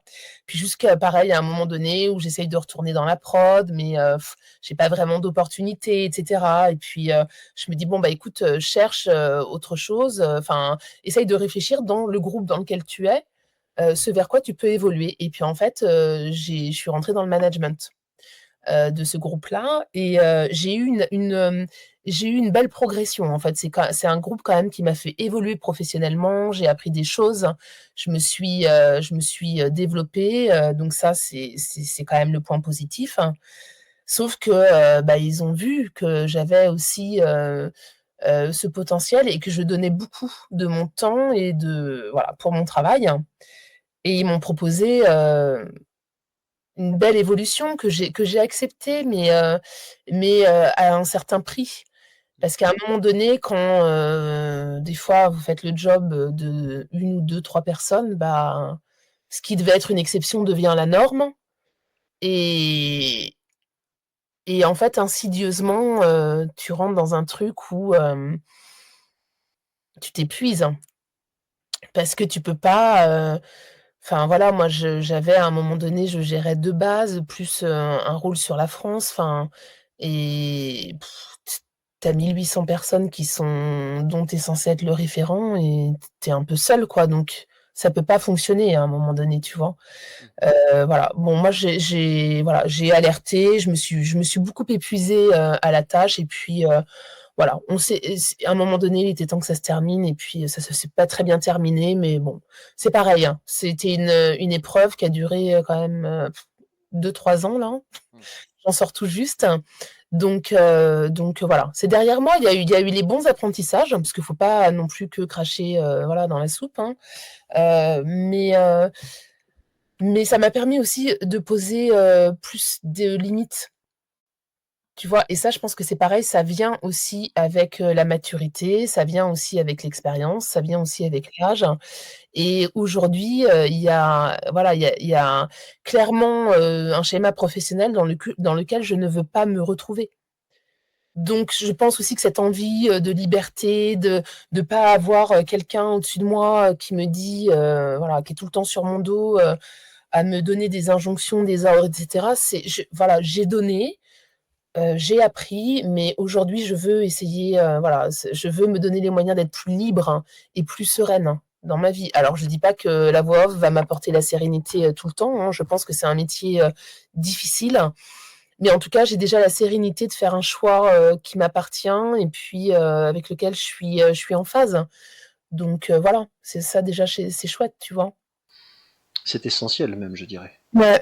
Donc non, je vois bien le parcours et je pense que beaucoup de gens pourront se reconnaître, en tout cas pour partie, dans ce que tu viens de raconter, parce que, encore une fois, il y a beaucoup de gens qui sont habités par l'envie et la peur de faire voix off ou un autre métier qui paraît un peu hors cadre par rapport au métier normatif, et Mmh. qui ont été à la fois formés, qui ont été rémunérés correctement pendant des années, ce qui permet après de changer aussi, c'est important, mais qui ont appris et qui ont souffert et qui maintenant ne veulent plus souffrir Mmh. et qui considèrent qu'ils ont suffisamment appris pour euh, se poser dans ce qu'ils veulent parce que maintenant ils le savent, ce qu'ils veulent. Ouais. Ce qui me paraît assez logique et non pas un quelconque retard, puisque je me suis toujours trouvé surprenant les gens qui savent ce qu'ils veulent trop jeunes. Parce que je me suis toujours dit que cette certitude venait d'ailleurs. Je pense que tu as raison. Enfin, je pense que forcément, à un moment donné, on est influencé, soit par son héritage, familial, ou la transmission, voilà, familiale, sociale, tout ce que tu veux, mais je pense qu'il y a ouais, il y a souvent une influence. Ce qui est pas forcément, mal, hein, enfin, je veux dire, je sais pas, mais en tout cas, je crois que c'est bien d'avoir cette prise de conscience à un moment donné, dans ta vie et d'être sûr qu'à un moment donné, le métier que tu fais, en tout cas les choix que tu fais, heu, t'appartiennent pour des raisons qui sont qui sont profondes, hein. C'est vrai que c'est très important ça. Mmh. Surtout dans ce métier, mais même en général. C'est, je le vois dans le travail. euh, un des facteurs clés de niveau de blocage et de possibilité du déblocage, c'est la dose de dégâts qui a été faite par le monde du travail, souvent salarié dans le passé, chez mes clients, Mmh. et c'est le niveau de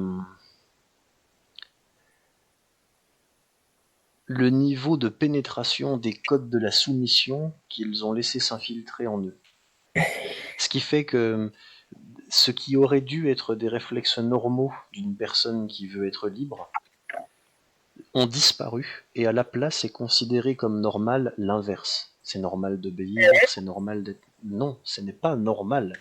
Et peut-être même que c'est totalement ça qui est anormal. Mais on nous a appris le désapprendre de ça. Et quand on arrive chargé de ça, ça peut être un magnifique terreau de travail.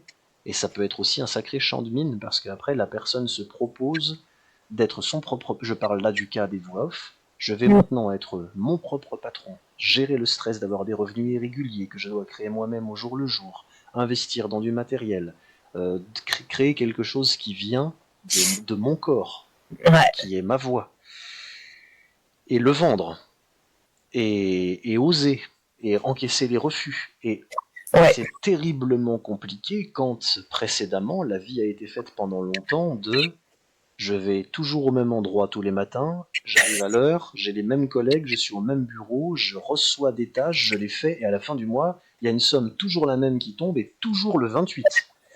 Le choc psychologique d'adaptation, il est très souvent minimisé, et la première vraie barrière, elle est là. Alors c'est extrêmement, vrai. Moi, ça me parle, à 300 parce que même si alors aujourd'hui, tu vois, j'ai le sentiment d'avoir ce recul sur les choses et de les identifier. Néanmoins, si je suis très honnête, je n'en suis pas totalement débarrassée. Parce que très clairement, Bon, voilà, quand je suis toute seule dans ma cabine et que des fois je reçois un script et que je comprends rien à ce qu'on me demande. J'ai fait un casting là, par exemple. En fait, j'ai même pas auditionné, on est venu me chercher. C'est une boîte pour laquelle j'ai déjà bossé Mhm. et le brief du client, c'est What the fuck and free. Je fais: «Waouh, Ah putain, ouais, ça veut garde dire ça avec ça. quoi?» Et en fait, ça ne l'a pas fait, mais parce que, je sais que j'ai pas encore, le full total lâcher prise, tu vois? Je le sais. Mhm. Donc je sais que j'ai encore plein de pistes d'amélioration et tout ça, je pense que c'est tous les codes que j'ai emmagasinés dans mon petit être, tu vois?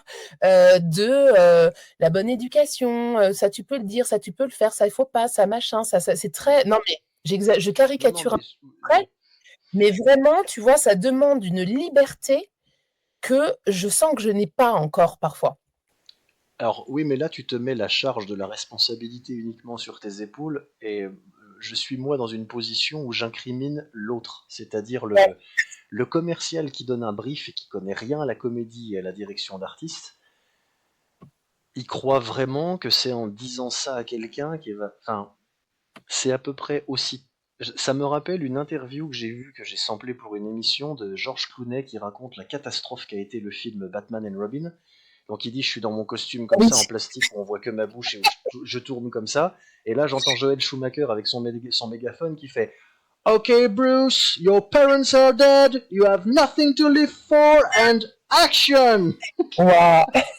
Et tout le monde éclate de rire sur le plateau parce qu'effectivement, d'où tu fais sortir quelque chose de complexe et de profond et de construit chez quelqu'un, comédien ou pas, avec trois mots-clés. Et ça vient de la putain de monde de l'entreprise, du tertiaire, où des gens qui se croient brillants, alors qu'en fait ils sont souvent assez indigents intellectuellement, sont toujours à fond dans l'opérationnel. Si c'est intelligent, efficace, c'est le concret, quoi. Faut que ça aille vite, t'essayes d'amener des choses complexes qui sont du domaine de l'humain, de l'artistique, qui sont fragiles, qui se construisent sur le temps, qui doivent être accompagnés. Et t'as toujours un connard qui a fait 2 stages de showrunner à la con, qui va arriver en disant oui d'accord, mais et concrètement il veut des mots-clés, cet imbécile. Il veut une recette. Donc, simple et rapide, c'est la façon de faire un gâteau. Et encore, il sera dégueulasse, hein, ce sera pas du 3 étoiles Michelin. Mais c'est pas la façon de diriger un comédien. Donc, le mec qui arrive en me disant Charlotte, lâche-toi. What the fuck et free. Eh ben, en fait, c'est une quiche, le mec, parce que il t'a pas dirigé. Il t'a jeté à la gueule 2 mots-clés et t'es censé te démerder avec ça. Mais même Jim Carrey, il peut rien faire avec ça, à part improviser, ce qu'il sait très bien faire par ailleurs, mais là, pour le coup, la faute ne vient pas de toi.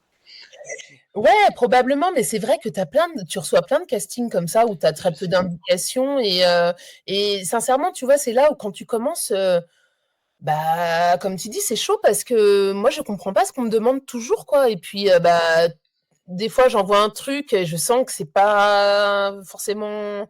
Alors, est-ce que je devrais pas envoyer? Mais après, tu es là aussi, tu te dis, bon, faut quand même que je tente ma chance. C'est vraiment, tu vois, en fait, tu as plein de questions et tu es tout seul, hein. Donc sur quoi t'arbitres? Qu'est-ce que tu voilà. Donc forcément, tu essuies pas mal de refus et là, il faut quand même avoir, un sacré mental parce que, c'est pas simple, hein, franchement. Je me bagarre avec ça dès que j'ai des voix off comme client. C'est que une des compétences les plus importantes dans vos métiers, c'est de parler la langue étrangère qui s'appelle le directeur marketing d'un studio de voix.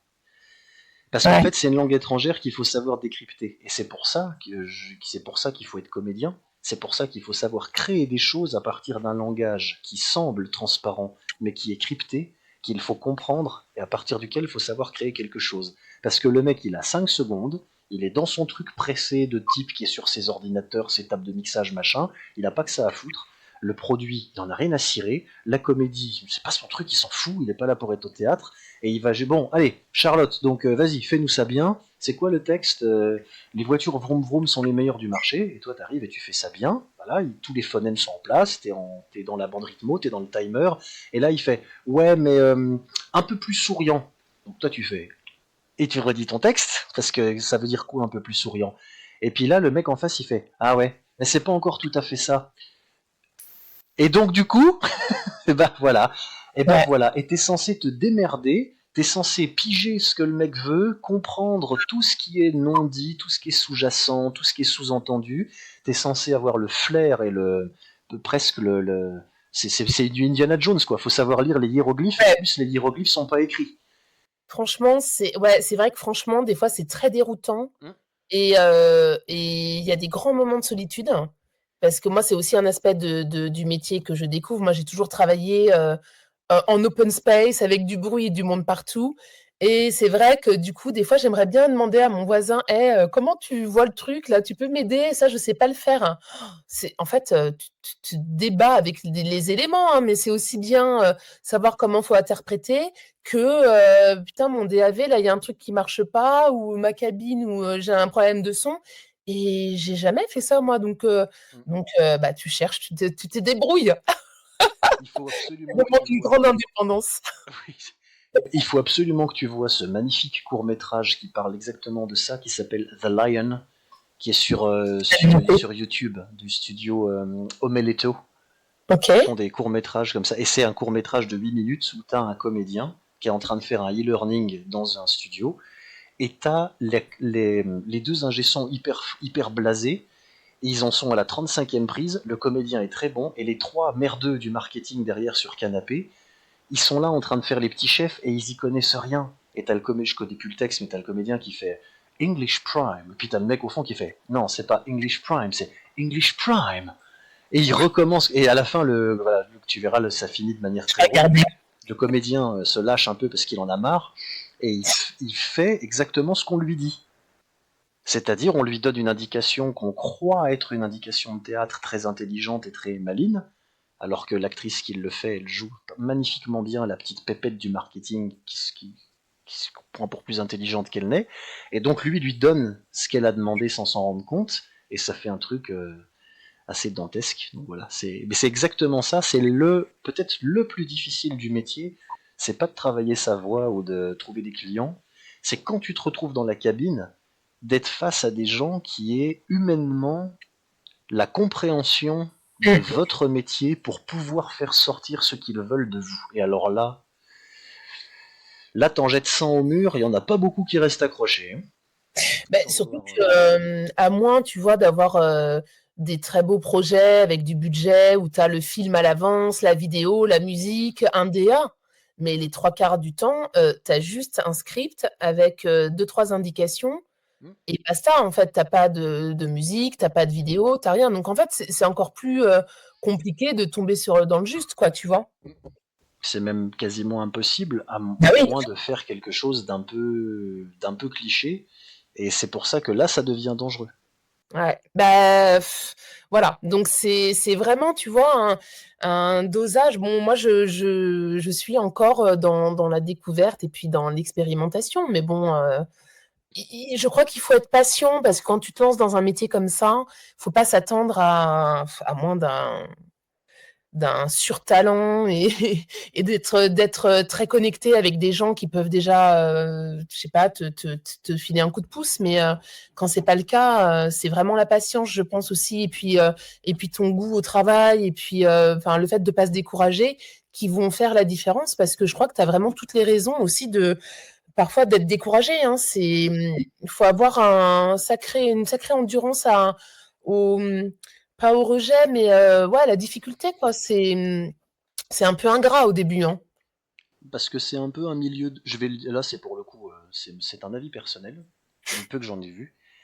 Le problème arrive à cause de l'humain, comme souvent, parce qu'il y a trop de bourrins dans ce métier. Mmh. J'en rigolais avec une cliente voix off il y a pas longtemps, parce que j'ai fait exprès de faire cette comparaison, ça l'a fait rire, mais il me semble que c'est pas faux. Euh, c'est comme un premier date où au bout d'un quart d'heure, le mec te dit bon, tu me trouves mignon? Bah oui, bon bah t'aimes jouir? Bah moi aussi. Allez, baisse-moi ce propre tout de suite. On est Ah là plus là. là. C'est à peu près de ce niveau. Ah oui, C'est c'est à peu près de ce niveau. C'est-à-dire que les mecs, dans leur tête, dans les studios, trop souvent, prendre son temps, c'est perdre du temps. ouais. Et pour eux, si tu prends du temps, c'est que t'es mauvais. Alors que le résultat qu'il fantasme, en comprenant absolument pas toutes les étapes par quoi il faut en passer pour le faire sortir chez quelqu'un, il pense qu'il existe une façon de l'avoir vite. Mm. C'est à peu près aussi con que de mettre un Mac Drive au George V. On ne peut pas. Il y a des choses qui prennent du temps. Ouais. C'est un métier d'humain et c'est un métier artistique. Donc, si Mm, vous mm. voulez avoir une voix qui vous fait pleurer, qui vous fait tous les effets du monde que vous voulez, eh ben, on met pas une pièce dans une machine. Oui, mais si on a que 10 minutes, on fait comment? Eh ben, ça s'appelle une machine à perdre. Ça ne peut pas fonctionner. Ça ne peut pas. Donc, ou vous changez un truc, ou c'est condamné à rater. Sauf que, comme on n'ose pas souvent dire ce que je viens de dire, parce que Mm, si on dit ça, on travaillera plus dans le milieu. C'est une des raisons pour laquelle je suis pas allé faire ce métier. mm. Eh ben, qu'est-ce qui se passe à la fin? C'est le comédien qui pense qu'il est pas assez bon. C'est la voix off qui se dit merde, j'ai pas su faire, ils m'ont pas pris. Pourtant, ils m'avaient dit joyeux et confiant. Ah, je l'avais la direction. Et à chaque, c'est pas une direction, c'est deux mots clés génériques à la con qui veulent rien dire. Je peux vous le faire de 1000 façons à l'impro, souriant et confiant. Ça veut rien dire. On vous a pas donné plus que ça. Comment vous voulez faire? Ah oui, mais eux, ils m'ont dit qu'il y avait que ça et que c'était à moi de savoir faire. Et oui, et comme c'est eux qui ont le pouvoir et que c'est eux qui donnent les contrats, bah, l'asymétrie de niveau de pouvoir, vous êtes toujours du côté de la lame, vous les Ouais. voix off. Et c'est ça qui est dur, et c'est là qu'il faut beaucoup de nerfs et de caractère pour le métier. Et c'est là qu'il faut mieux avoir 30, 40 ans et avoir été un peu à l'école de la vie et s'être endurci le cuir. Donc c'est là que t'as pas de retard, mais plutôt Ouais, des armes. ouais. Oui, oui, tout à Faut fait. pas être trop long. Mais c'est vrai que ça, c'est un point, par contre, tu vois, qui est important pour les gens qui se lancent parce que, voilà, faut pas avoir peur de la critique et il faut pas avoir peur du refus. Mm. Voilà. Je pense que c'est vraiment un truc qui est essentiel. Bah, de toute façon, je pense que c'est ce qui fera aussi naturellement un tri hein, entre les gens qui vont commencer et puis qui vont s'arrêter. Bon, après, il n'y a pas de jugement, hein, mais c'est vrai qu'il faut y aller, quoi. Et c'est là. C'est pas facile, quoi. Mm. C'est pas facile, hein, ça tombe pas du ciel. La concurrence est quand même. Alors moi, j'ai toujours dit avant de me lancer dans le métier, je dis ouais, c'est un métier niche, c'est un super bon filon et tout, mais en fait, pas du tout. C'est hyper C'est sympa. concurrentiel. Non, mais tu sais, enfin, au tout début, quand tu dis, parce que en fait, les gens connaissent pas trop ce métier. Mm. Les gens te disent, tu fais quoi? Je dis, je suis voix off. Tu sais, t'as un blanc en fait. Mm. Ah, tu Alors, fais du doublage? exactement, tu fais du doublage. Bah non, mais tu sais, il y a plein d'autres Ouais. choses en fait. C'est moins de 1% du métier, on rappelle, hein, le doublage dans le Ouais, métier de la voix. voilà.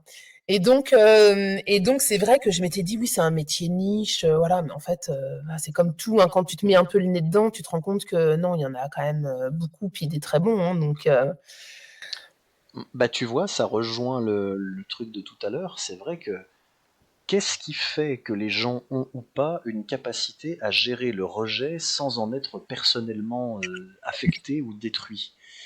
Eh ben, c'est une certaine irrévérence, c'est un rapport insoumis au monde, et donc tu ne peux pas construire un rapport insoumis au monde après 20 ans à avoir appris les codes de la soumission. Si tu as mmh, passé 20 ans, je vais faire un cliché un peu exprès, mais c'est pour faire passer l'idée. Si tu as passé 20 ans dans un bureau à la sécurité sociale et que la pause c'était tous les jours à 10h15 avec Josiane et Martine à la machine à café, t'as pas vraiment développé en toi le personnage de Conan le barbare, quoi, niveau insoumission et autonomie. d'accord. Donc après, t'es pas capable de dire à quelqu'un qui t'explique par A plus B que t'es nul, avec un grand sourire, qu'il aille gentiment se faire enculer, parce que c'est comme ça que ça doit sortir. Mais t'es pas forcément capable, parce que tu l'as pas en toi.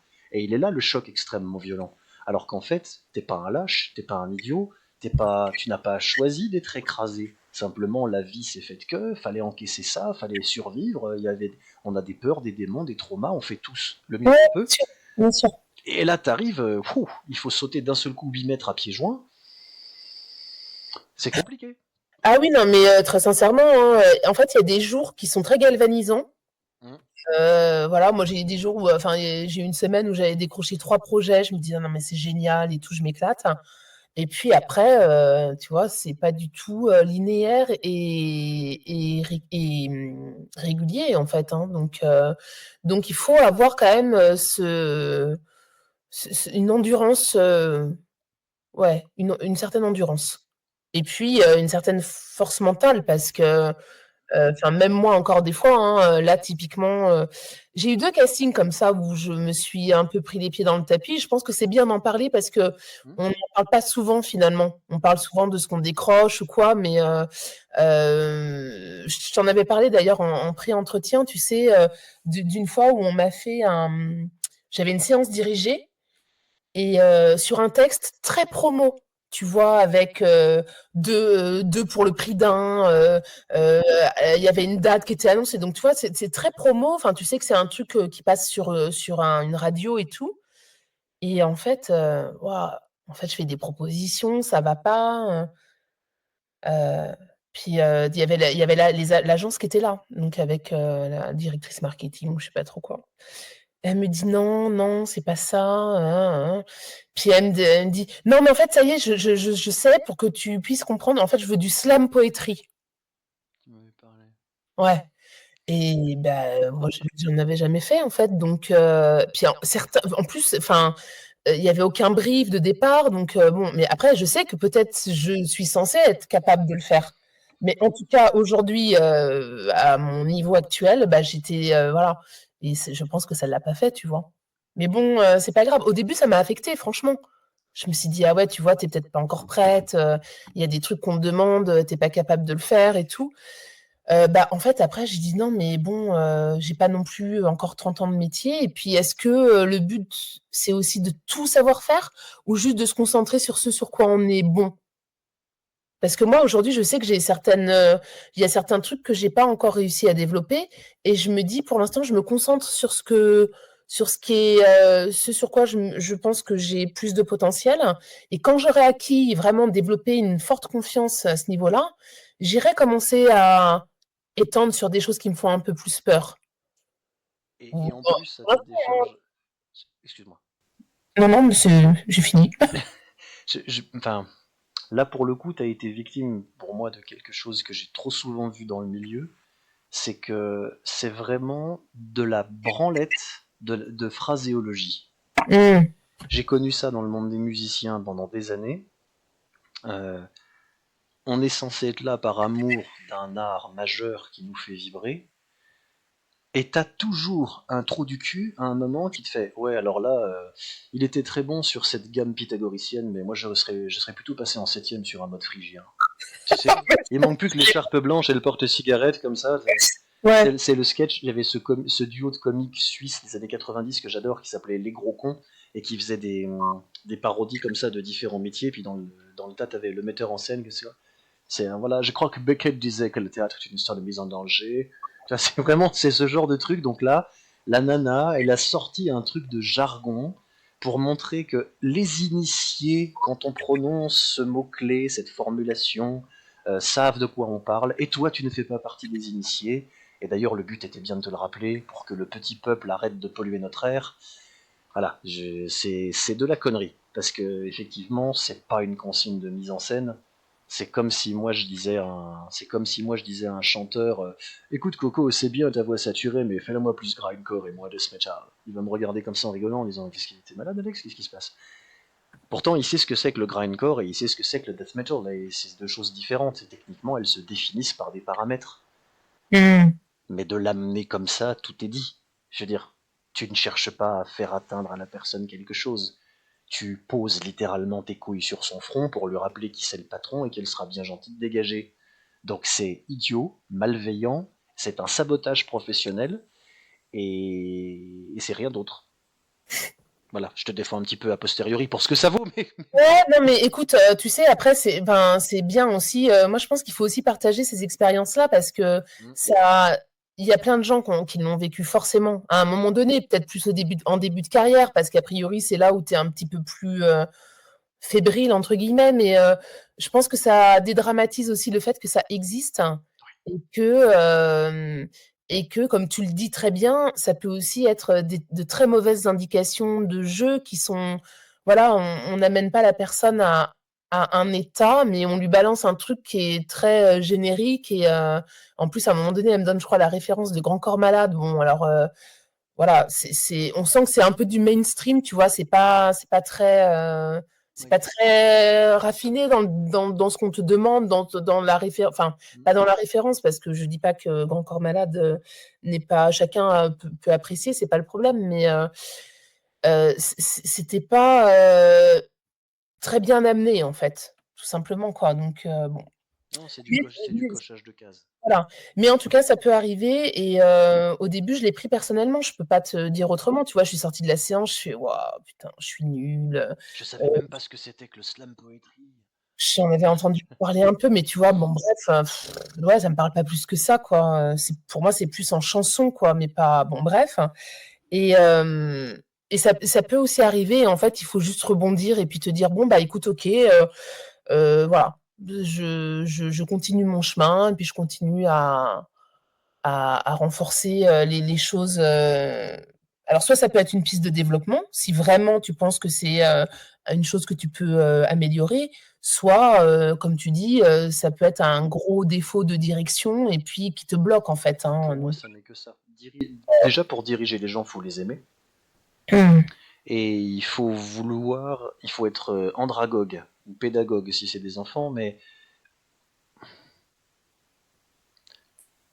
n'importe qui peut comprendre à peu près n'importe quoi avec de la bonne volonté et du travail si on fait l'effort de lui expliquer dans un langage de départ qu'il comprend. Si on fait pas cet effort parce qu'on considère que c'est pas à nous de le faire ou que ça fait pas partie de notre métier, il faudrait changer de métier parce qu'on va faire beaucoup de dégâts et que humainement on est très certainement un sac à merde. Parce que vraiment, je vois pas, y a pas vraiment à nuancer cette parole. Ça détruit des choses de faire ça. C'est nul, et c'est une faute professionnelle. C'est pas de la direction. On ne donne pas des mots clés aux gens parce que Mmh. c'est trop facile. C'est vraiment se délester sur ce qu'on pense être le bout de chaîne de production qui est le comédien. Hein, allez, il a décrété que c'était son métier de faire de la voix. Eh ben, il va nous faire de la voix. Allez, faites-nous ça bien, Charlotte. Ça m'est arrivé comme à toi. Hein. J'ai pas travaillé qu'avec des gentils et des bons, hein, en direction de chant ou en direction de mise en voix pour des livres audio, où à un moment, faut un peu rentrer en conflit, faut un peu Mmh. reprendre le pouvoir, il faut un peu. C'est pas facile parce que comment veux-tu rester plastique, malléable et au service d'eux si t'es obligé de prendre l'autorité sur la personne, sinon elle t'écrase. Mmh, mmh, mmh, Comment tu fais? Bah, j'ai pas réussi, tu vois, je l'avoue tout aussi bien, et c'est pas une honte, au contraire, c'est avec le recul une fierté professionnelle. mmh. Je n'ai pas réussi, et je m'en suis voulu, et j'ai compris comme toi après que ça n'était pas réussissable, et que je n'avais pas à m'en faire porter le blâme. Mmh. Et c'est pas de la complaisance, c'est de la fainéantise, j'en suis sûr avec le recul. Mais sur le coup, tout comme toi, alors que j'avais déjà des années de métier, je me suis dit, merde, pourquoi ça va pas? Je voulais que ça aille, moi. Merde, qu'est-ce que je fais mal? Tu sais, le réflexe un peu con du gentil. Quelque chose se passe mal, on est plusieurs dans l'interaction, et premier réflexe, ah, ça doit être de ma faute. Non, pas forcément. Mais Analysons la situation à froid. Pourquoi partir du principe de? Et ça, la plupart des gens intelligents et gentils font toujours l'erreur de partir du principe que l'autre en face a le même cœur qu'eux. mmh. Ils auraient Ouais. peur de passer pour prétentieux à leurs propres yeux s'ils imaginent autre chose en première intention que ah, ça doit être de ma faute. Non, non, absolument pas. Mmh mh. La balance n'a aucune raison de pencher dans ce sens, ni dans l'autre d'ailleurs, tant qu'on n'a pas compris et analysé ce qui se passe. Et pour le coup, d'expérience, je sais que c'est très rarement la faute des voix off quand quelque chose se passe mal en cabine. Quand ça se passe mal. C'est de l'ordre du 80-20, c'est de la faute de la table de mixage. En comédie, c'est pareil, c'est très souvent de la faute du réalisateur. Sauf si le comédien est bourré, c'est pas son texte, voilà, ça peut arriver, mais l'immense majorité des cas, une équipe est ce que son chef en fait. Ouais. Tu es Non, donc mais c'est merveilleuse, c'est intéressant, hein. objectif. Voilà. Je pense que c'est un point qui est important à rappeler parce que je pense que ça peut concerner pas mal de gens, C'est pour ça que surtout je au le dis. début. Ouais, c'est chouette que tu partages ça. Bah surtout, bravo de dire ça, parce que beaucoup de gens, comme tu l'as dit, n'auraient pas osé évoquer des Mmh. expériences non réussies, en ayant peur que ça leur fasse une mauvaise pub ou une mauvaise image, alors qu'en fait, non, pas du tout.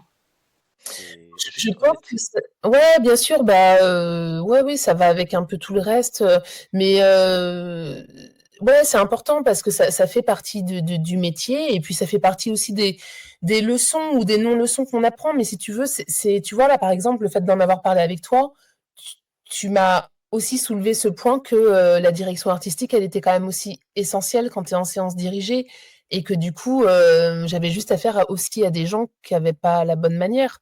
Donc voilà, c'est ça aide si tu veux à digérer, je l'avais déjà fait, mais ça conforte quand même, hein, ça conforte. Je peux même te donner une anecdote qui vient d'une star que j'ai eu la chance et le privilège de rencontrer et de profiter un peu de ses enseignements peu de temps avant sa mort, qui était Patrick Poivet. Mmh. Pour les gens qui ne savent pas, Patrick Poivet, c'est un très très grand comédien qui a été connu du grand public pour être la voix française de Bruce Willis pendant toutes ces grandes années. Et il racontait une anecdote un jour où il lui arrivait la même chose qu'à toi, alors qu'il avait déjà 25 ans de carrière et qu'il était déjà établi. C'était à l'époque où c'était encore l'analogique et pas encore le numérique, donc on faisait les bandes au ciseau et à la colle dans les studios pour faire les montages, et donc on devait être milieu des années 90.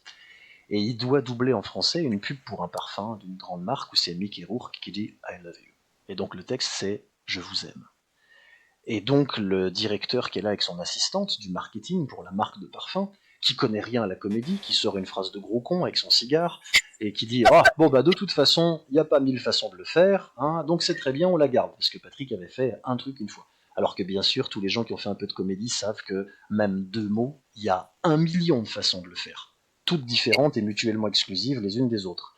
Et c'est souvent plus difficile sur des textes très courts. Oui, d'autant plus. Et là, l'assistante, qui voulait faire du zèle, raconte toujours Patrick Poivet, dit non, moi j'ai pas très bien entendu le point du i sur je vous aime.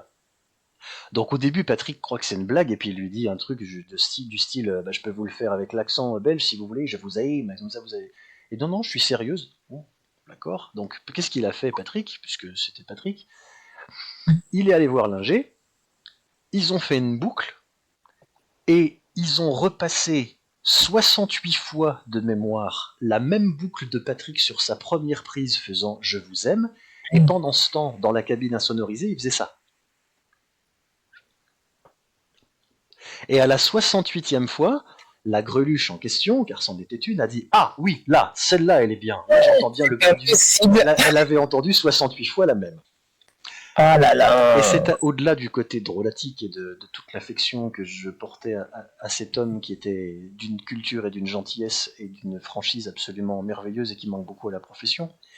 Et j'en profite pour le placer, qui est un des rares comédiens de doublage qui était de votre côté, qui n'a jamais méprisé les home studios, qui n'a jamais méprisé les voix off, et qui savait la différence entre comédiens spécialisés dans le doublage et voix off, et c'était clairement pas le cas de tout le monde dans son milieu. Et ben, ça nous dit quand même quelque chose sur ce qui se passe, même pour une star qui a 25 ans de métier. T'as un abruti, il va te pourrir la matinée, et là tu t'en sors par l'humour parce que t'es un peu une star et que tu connais l'ingé. Mais ah oui, là je l'ai bien entendu le point sur le i, ça n'a rien à voir, c'est totalement différent. La Patrick, t'as honte. entendu 68 fois la même et tu ne le sauras jamais. Donc en plus, t'as une oreille, Ouais, c'est ouais, Beethoven quoi. ouais, Et donc il faut développer quand même beaucoup d'humour et beaucoup de ouais. nerfs dans ce métier. Parce que des trous de balles qui vont être en position de force et qui vont pouvoir côtoyer des artistes et donc fantasmer sur ce métier qu'ils ne veulent pas connaître, Mm. il va y en avoir. Ouais, bien Il va y sûr. en avoir. Ouais, Et c'est pénible. Même au ouais. bout de 20 ans, c'est pénible. C'est pour ça qu'il faut quand même être un peu, voilà, un peu ancré, quoi. Très ancré. Ouais, très ancré et un peu solide, hein, parce que Ah ouais. bon, on peut choisir plus simple comme boulot. C'est C'est vraiment un métier passion, en fait, voilà, tout simplement. Et du coup, comme beaucoup de métiers passion, on donne du soi profond, enfin intime parfois, et, et on essuie beaucoup de refus. Je parle en tout cas quand tu débutes, hein, parce qu'il s'agit bien de ça, au travers de cet échange. Donc il faut quand même avoir, vraiment, ce truc, une conviction, quoi.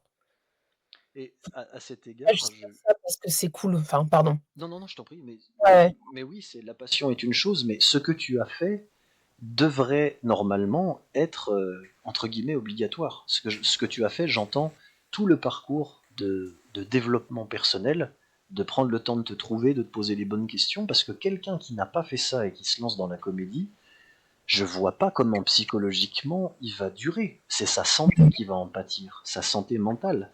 Parce qu'effectivement, quelqu'un de... Autant les comédiens doivent être très impudiques, ce qu'on confond souvent, pardon, avec de la confiance en soi. La plupart des comédiens que je connais n'ont pas vraiment confiance en eux, mais ils savent ne pas être pudiques, ce qui est très mmh. différent.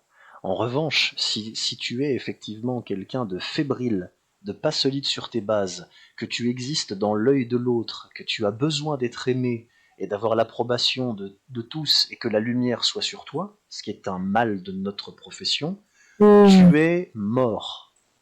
Tu es Mmh. mort sur le long terme. C'était Christopher Lee qui disait ça.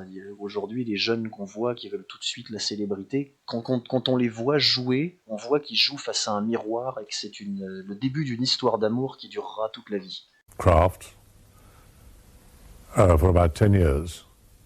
And I'd worked in all sorts of places, all over Europe in different languages, singing, acting, sweeping the stage, working in rep, working in the theatre.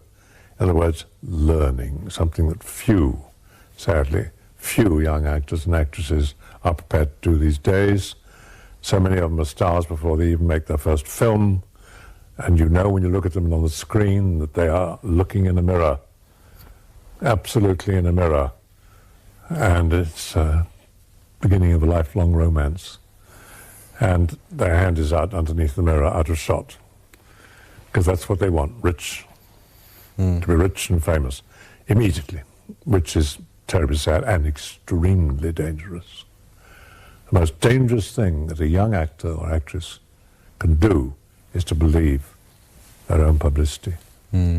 Because shelf life, 10 years, if you're a star at 20 or 22 or 3 or 4, if you haven't got it, if you've got it, if you've got the right instincts, the right imagination, the right powers of invention, if you have something behind you, some sort of foundations of experience and versatility, that's fine. You will go on. You will last.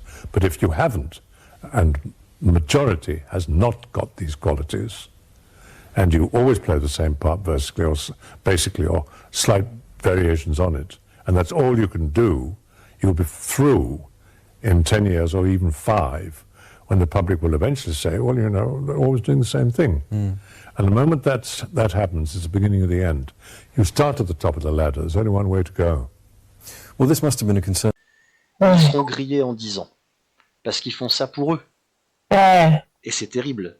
Faut être beaucoup. C'est pour ça que je trouve admirable ce que tu as fait. C'est pas pour te passer la brosse à reluire. C'est vraiment, je le pense, je l'entends pas assez souvent. L'empathie que tu as forcément développée en faisant du développement personnel, c'est pas une option, une enluminure et un bonus, c'est une qualité sine qua non de ce métier. Parce que sinon, tu fais les choses pour toi, parce que tu te trouves bien dans ta belle voix et tu gagnes tes sous et t'es connu et machin, et tu cours à la catastrophe, si ce n'est financière, psychologique. Ouais. Par contre, quand tu le fais parce que tu aimes ça et que tu le fais toujours pour l'autre, tu dures et tu prends plaisir à le faire. Et le plus grand plaisir d'un comédien, je voudrais ton avis là-dessus, parce que ça c'est moi, ma plus grande fierté c'est quand on ne me reconnaît pas. Alors c'est marrant ce que tu dis parce que souvent quand je fais écouter des choses à des gens qui me connaissent, ils me font: «Ah mais je reconnais pas ta voix» et ça m'interroge vachement parce que je te parle par exemple de gens de ma famille quand même et bah, ça veut dire que quelque part on a réussi à habiter, et à incarner, le personnage oui, qu'on est censé représenter et qu'on ne joue pas. C'est pas moi Charlotte qui, Tiens, Charlotte a pris sa voix de. voilà, qui prend la voix de, voilà, je sais pas moi, d'une petite fée ou d'une sorcière, tu vois, par exemple. Enfin, Mm. voilà, donc l'idée, c'est toute cette nuance qui est hyper compliquée, je trouve, au début, Ouais. et sur laquelle j'ai été vachement retoquée, moi, hein. Oui. De ne pas jouer, mais d'être, hein. Et forcément, au début, et encore aujourd'hui, hein, parce que j'ai pas non plus 10 ans d'expérience, hein, donc je bataille encore avec ça, tu vois, mais c'est bon, il y a l'expérience va je pense que l'expérience dans ce métier, forcément, elle fait que tu t'affines. Déjà, il y a des choses que tu encodes, qui deviennent plus automatiques, et à force de voilà, de les faire, de t'essayer, de lire, de tester, de voilà, de te nourrir, de te former, voilà, parce que tu te nourris de tout, en fait, en voix off. L'art en général, mais il faut trouver des sources d'inspiration. Moi, j'ai pas toujours, tu vois, tout à l'heure, on parlait de culture générale. J'arrive un peu avec ce complexe en me disant, j'ai pas forcément le background de la culture, je sais pas moi, tu vois, de la pub ou des choses comme ça, tu vois, et je me dis: «Mais ça doit être important», mais bah, du coup, j'arrive avec ma fraîcheur et moi un Mm. peu peut-être mon innocence parfois, mais je pense que chaque chose peut être bonne à prendre. Oui, puis il y a pas une hiérarchie de qualité des sources d'inspiration.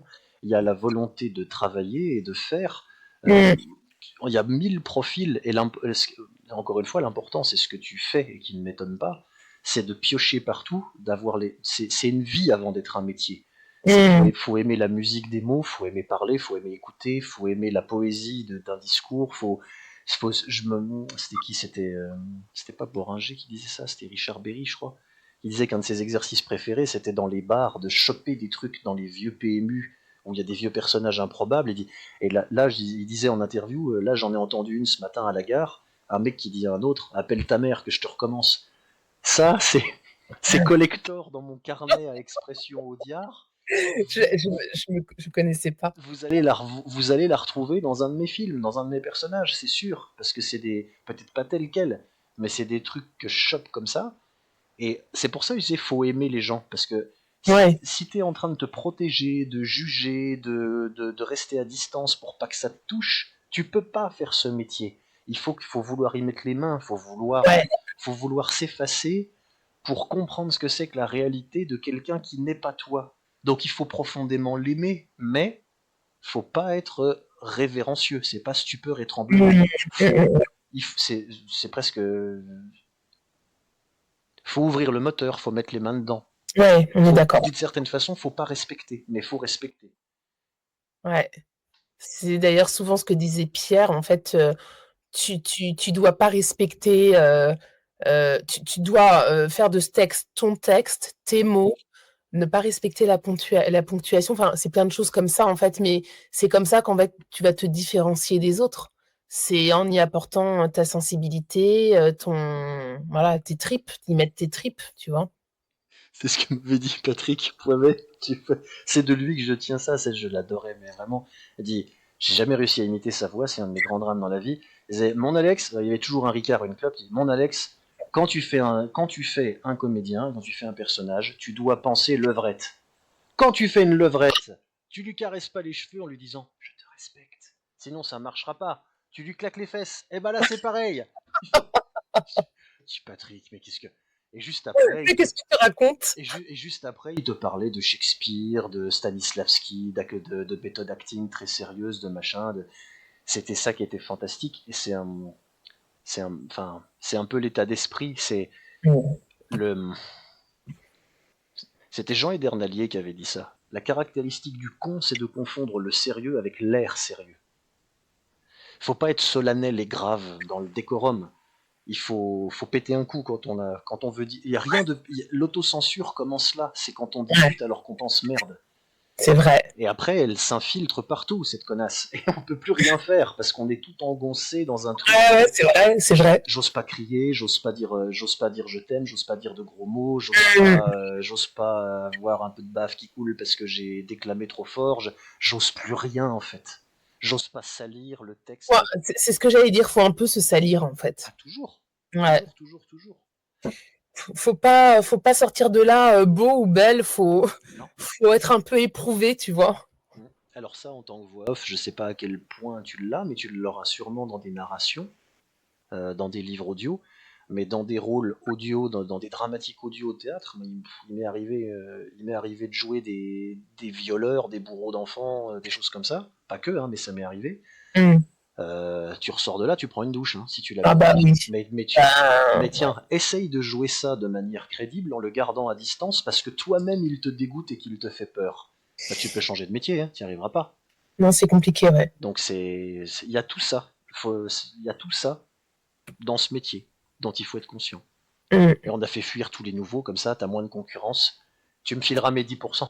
Bah, c'est vrai que, tu vois, des fois, je me dis, oh là là, mais dans quoi tu te lances? T'as vraiment pris un truc qui est pas simple du tout, mais je pense que en fait, c'est pas par hasard non plus, quoi. C'est qu'à un moment donné, voilà, il y avait cette petite raison qui est un peu plus inconsciente, tu vois, mais d'aller reconnecter avec ses émotions, voilà, d'aller chercher tout ça et puis d'aller du coup le transmettre pour aller toucher les gens et Qu'il se c'est un passe quelque peu chose. facile, hein. Ouais, exactement. Parce que ça, tu t'en Exactement. souviendras. Ouais, Ça, tu t'en souviendras.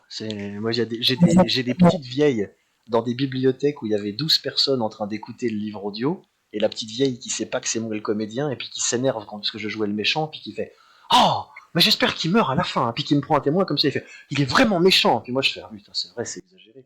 Et je Génial, bichais, mais comme c'est génial, yes. Déjà, elle m'a pas reconnu, et en c'est plus, génial. elle est dedans. Elle est dedans, elle fait Ouais, Ah, mais tu sais, avec sa petite fille, n'écoute pas ça, ma chérie. Là, tu ouais, fais c'est génial, hein. Yes. Mais ouais, c'est ton plus beau cadeau en fait, c'est ça, hein. Mais c'était il y a 10 ans, je m'en souviens. Ouais. Et ça, rien que pour ça, ça vaut le coup de faire le métier. Mmh, c'est clair. Moralité, toutes les voix off qui nous écoutent, venez vous former, donnez-moi vos sous. Et non pas à Pierre qui a déjà un bateau. Bah moi je t'ai dit, hein, je serai dans les prochaines. Il faut juste que je trouve le bon timing là Ah, parce que je veux pas mettre tous les sujets en même temps. Tu vois, j'ai déjà fait ça, cette erreur. Et aujourd'hui, je compartimente un petit peu plus. Quand j'aurai réglé 2-3 sujets là actuels, je viendrai frapper à ta porte. t'es un amour. Et tu seras le Non, bienvenu et tu le sais. c'est vrai, c'est vrai. Ça fait toujours plaisir. Non, mais voilà, moi, alors en plus, je vais te dire un truc. Tu vas dire que je ramène encore ça à l'âge, mais j'ai encore moins de temps à perdre que quelqu'un qui a 20 ans ou 25 ans et qui commence dans le métier. Donc, se Non mais toi, il développer, n'y a pas de temps.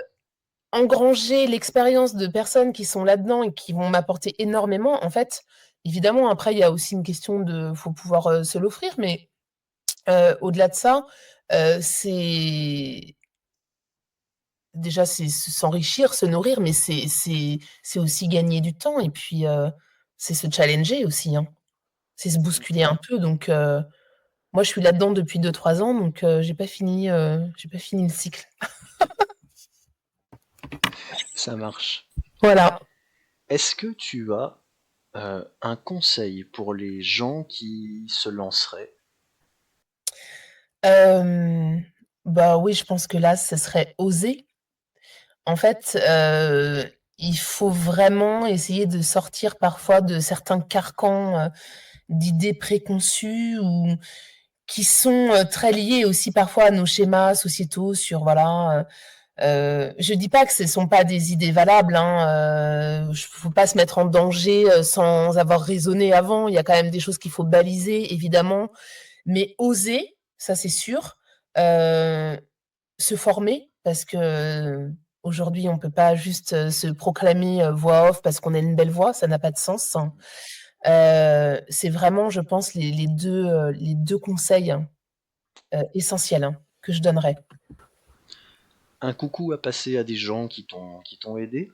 Ouais, bien sûr, bah, il y a Pierre, bien sûr, qui m'a vraiment fait évoluer dans mon approche. Je voudrais te remercier aussi parce que, moi, je t'ai découvert à travers LinkedIn.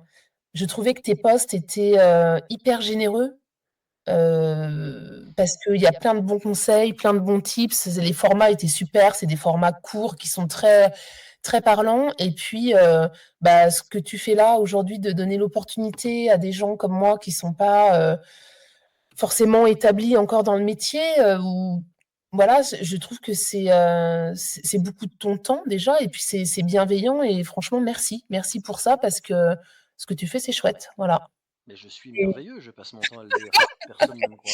mais non, mais ouais, mais voilà, mais donc voilà et puis, bah, tous les formateurs aussi, voilà, Lorenzo qui m'a aussi beaucoup enseigné, il y a voilà, des gens qui ont cru en moi et puis on en a besoin parce que, hein, les doutes sont quand même là, on va pas se mentir. Ça fait partie aussi du parcours, mais bon, voilà, c'est des gens qui ont été, décisifs, hein, dans mon parcours, donc c'est chouette. Puisque tu en parles et c'est important, ton site internet, tous tes réseaux sociaux, où trouver ton travail, comment te faire travailler, comment te soutenir. Bah, mon travail, pour l'instant, vous pouvez le trouver donc sur mon site internet, donc c'est, voixoffbycharlotte.com et puis mes réseaux sociaux, c'est pareil, hein, c'est, Charlotte Travers pour LinkedIn, voilà, j'ai un compte Instagram également, mais, principalement mon site web, c'est là où je vais mettre, à jour le plus possible et puis, pareil, les autres, il faut aussi que je m'y mette un peu plus. On en parlait tout à l'heure, LinkedIn, Instagram, être un peu plus présente, mais bon, écoute, je vais à mon rythme et aujourd'hui, mon rythme, c'est celui-ci, donc c'est le bon. Voilà. C'est parfait, bah, on fera tourner ça de mon côté, en espérant que ça va te faire découvrir à des gens, c'est aussi le but, évidemment. Ouais, merci infiniment. Bah, je t'en prie, c'est bien normal, puis ça me fait plaisir. Ouais, non, mais bah, normal, je sais pas, mais encore une fois, c'est vraiment une démarche hyper bienveillante et généreuse et ça, voilà, ça mérite quand même d'être souligné. Bah, écoute, moi j'essaye de faire ce que j'aurais aimé qu'on me fît quand j'ai démarré et que je n'ai pas forcément trouvé. Puis ça me fait plaisir parce qu'encore une fois, je considère que je suis une sorte de, de, de tonton. Tu sais, le tonton au repas de famille qu'on adore mais qui fait toujours des blagues gênantes. Bah, c'est un peu ce que je suis dans le monde des voix off. Voilà. Je suis pas une voix off, mais je suis autour, je suis un peu avec vous et puis je passe donner quelques étrennes de temps en temps, puis on me le rend bien, voilà. Ouais, non, franchement, c'est chouette. C'est super. Ça te fait rire, mon cher? Oui, bah oui. Ça te Ah, fait il rire. s'impatiente, moi aussi, elle vient frapper à ma porte, la mienne, là, un Bah peu. oui, tu es hors champ, mais tu es là. Charlotte, merci beaucoup pour le temps que Merci. tu as consacré pour expliquer tout ça. Je pense que ça fera beaucoup de bien. Ça va être intéressant pour tout le monde et ça fera Oui. beaucoup de bien aux gens qui hésitent peut-être à franchir le pas. Il y a 300 et plus voix off qui se lancent par an en France. Il y a des gens qui ne seront pas faits pour ça, qui vont s'en rendre compte. Il y a les futurs Roger Carrel, peut-être, j'en suis sûr, dans le tas. Si ça les a aidés, eux, à franchir le pas de t'écouter, alors on a gagné. Eh ben, écoute, j'en serais très heureuse et en tout cas, merci encore une fois à toi et c'était un très chouette moment de partage, hein. Je te remercie infiniment. Je t'en prie, et c'est réciproque. Super. C'était l'émission Ça envoie du jour avec la voix off nouvelle, mais que vous entendrez et dont vous entendrez parler, Charlotte Travers, qui était notre invitée du jour. Merci à tous, à la prochaine fois. Bye.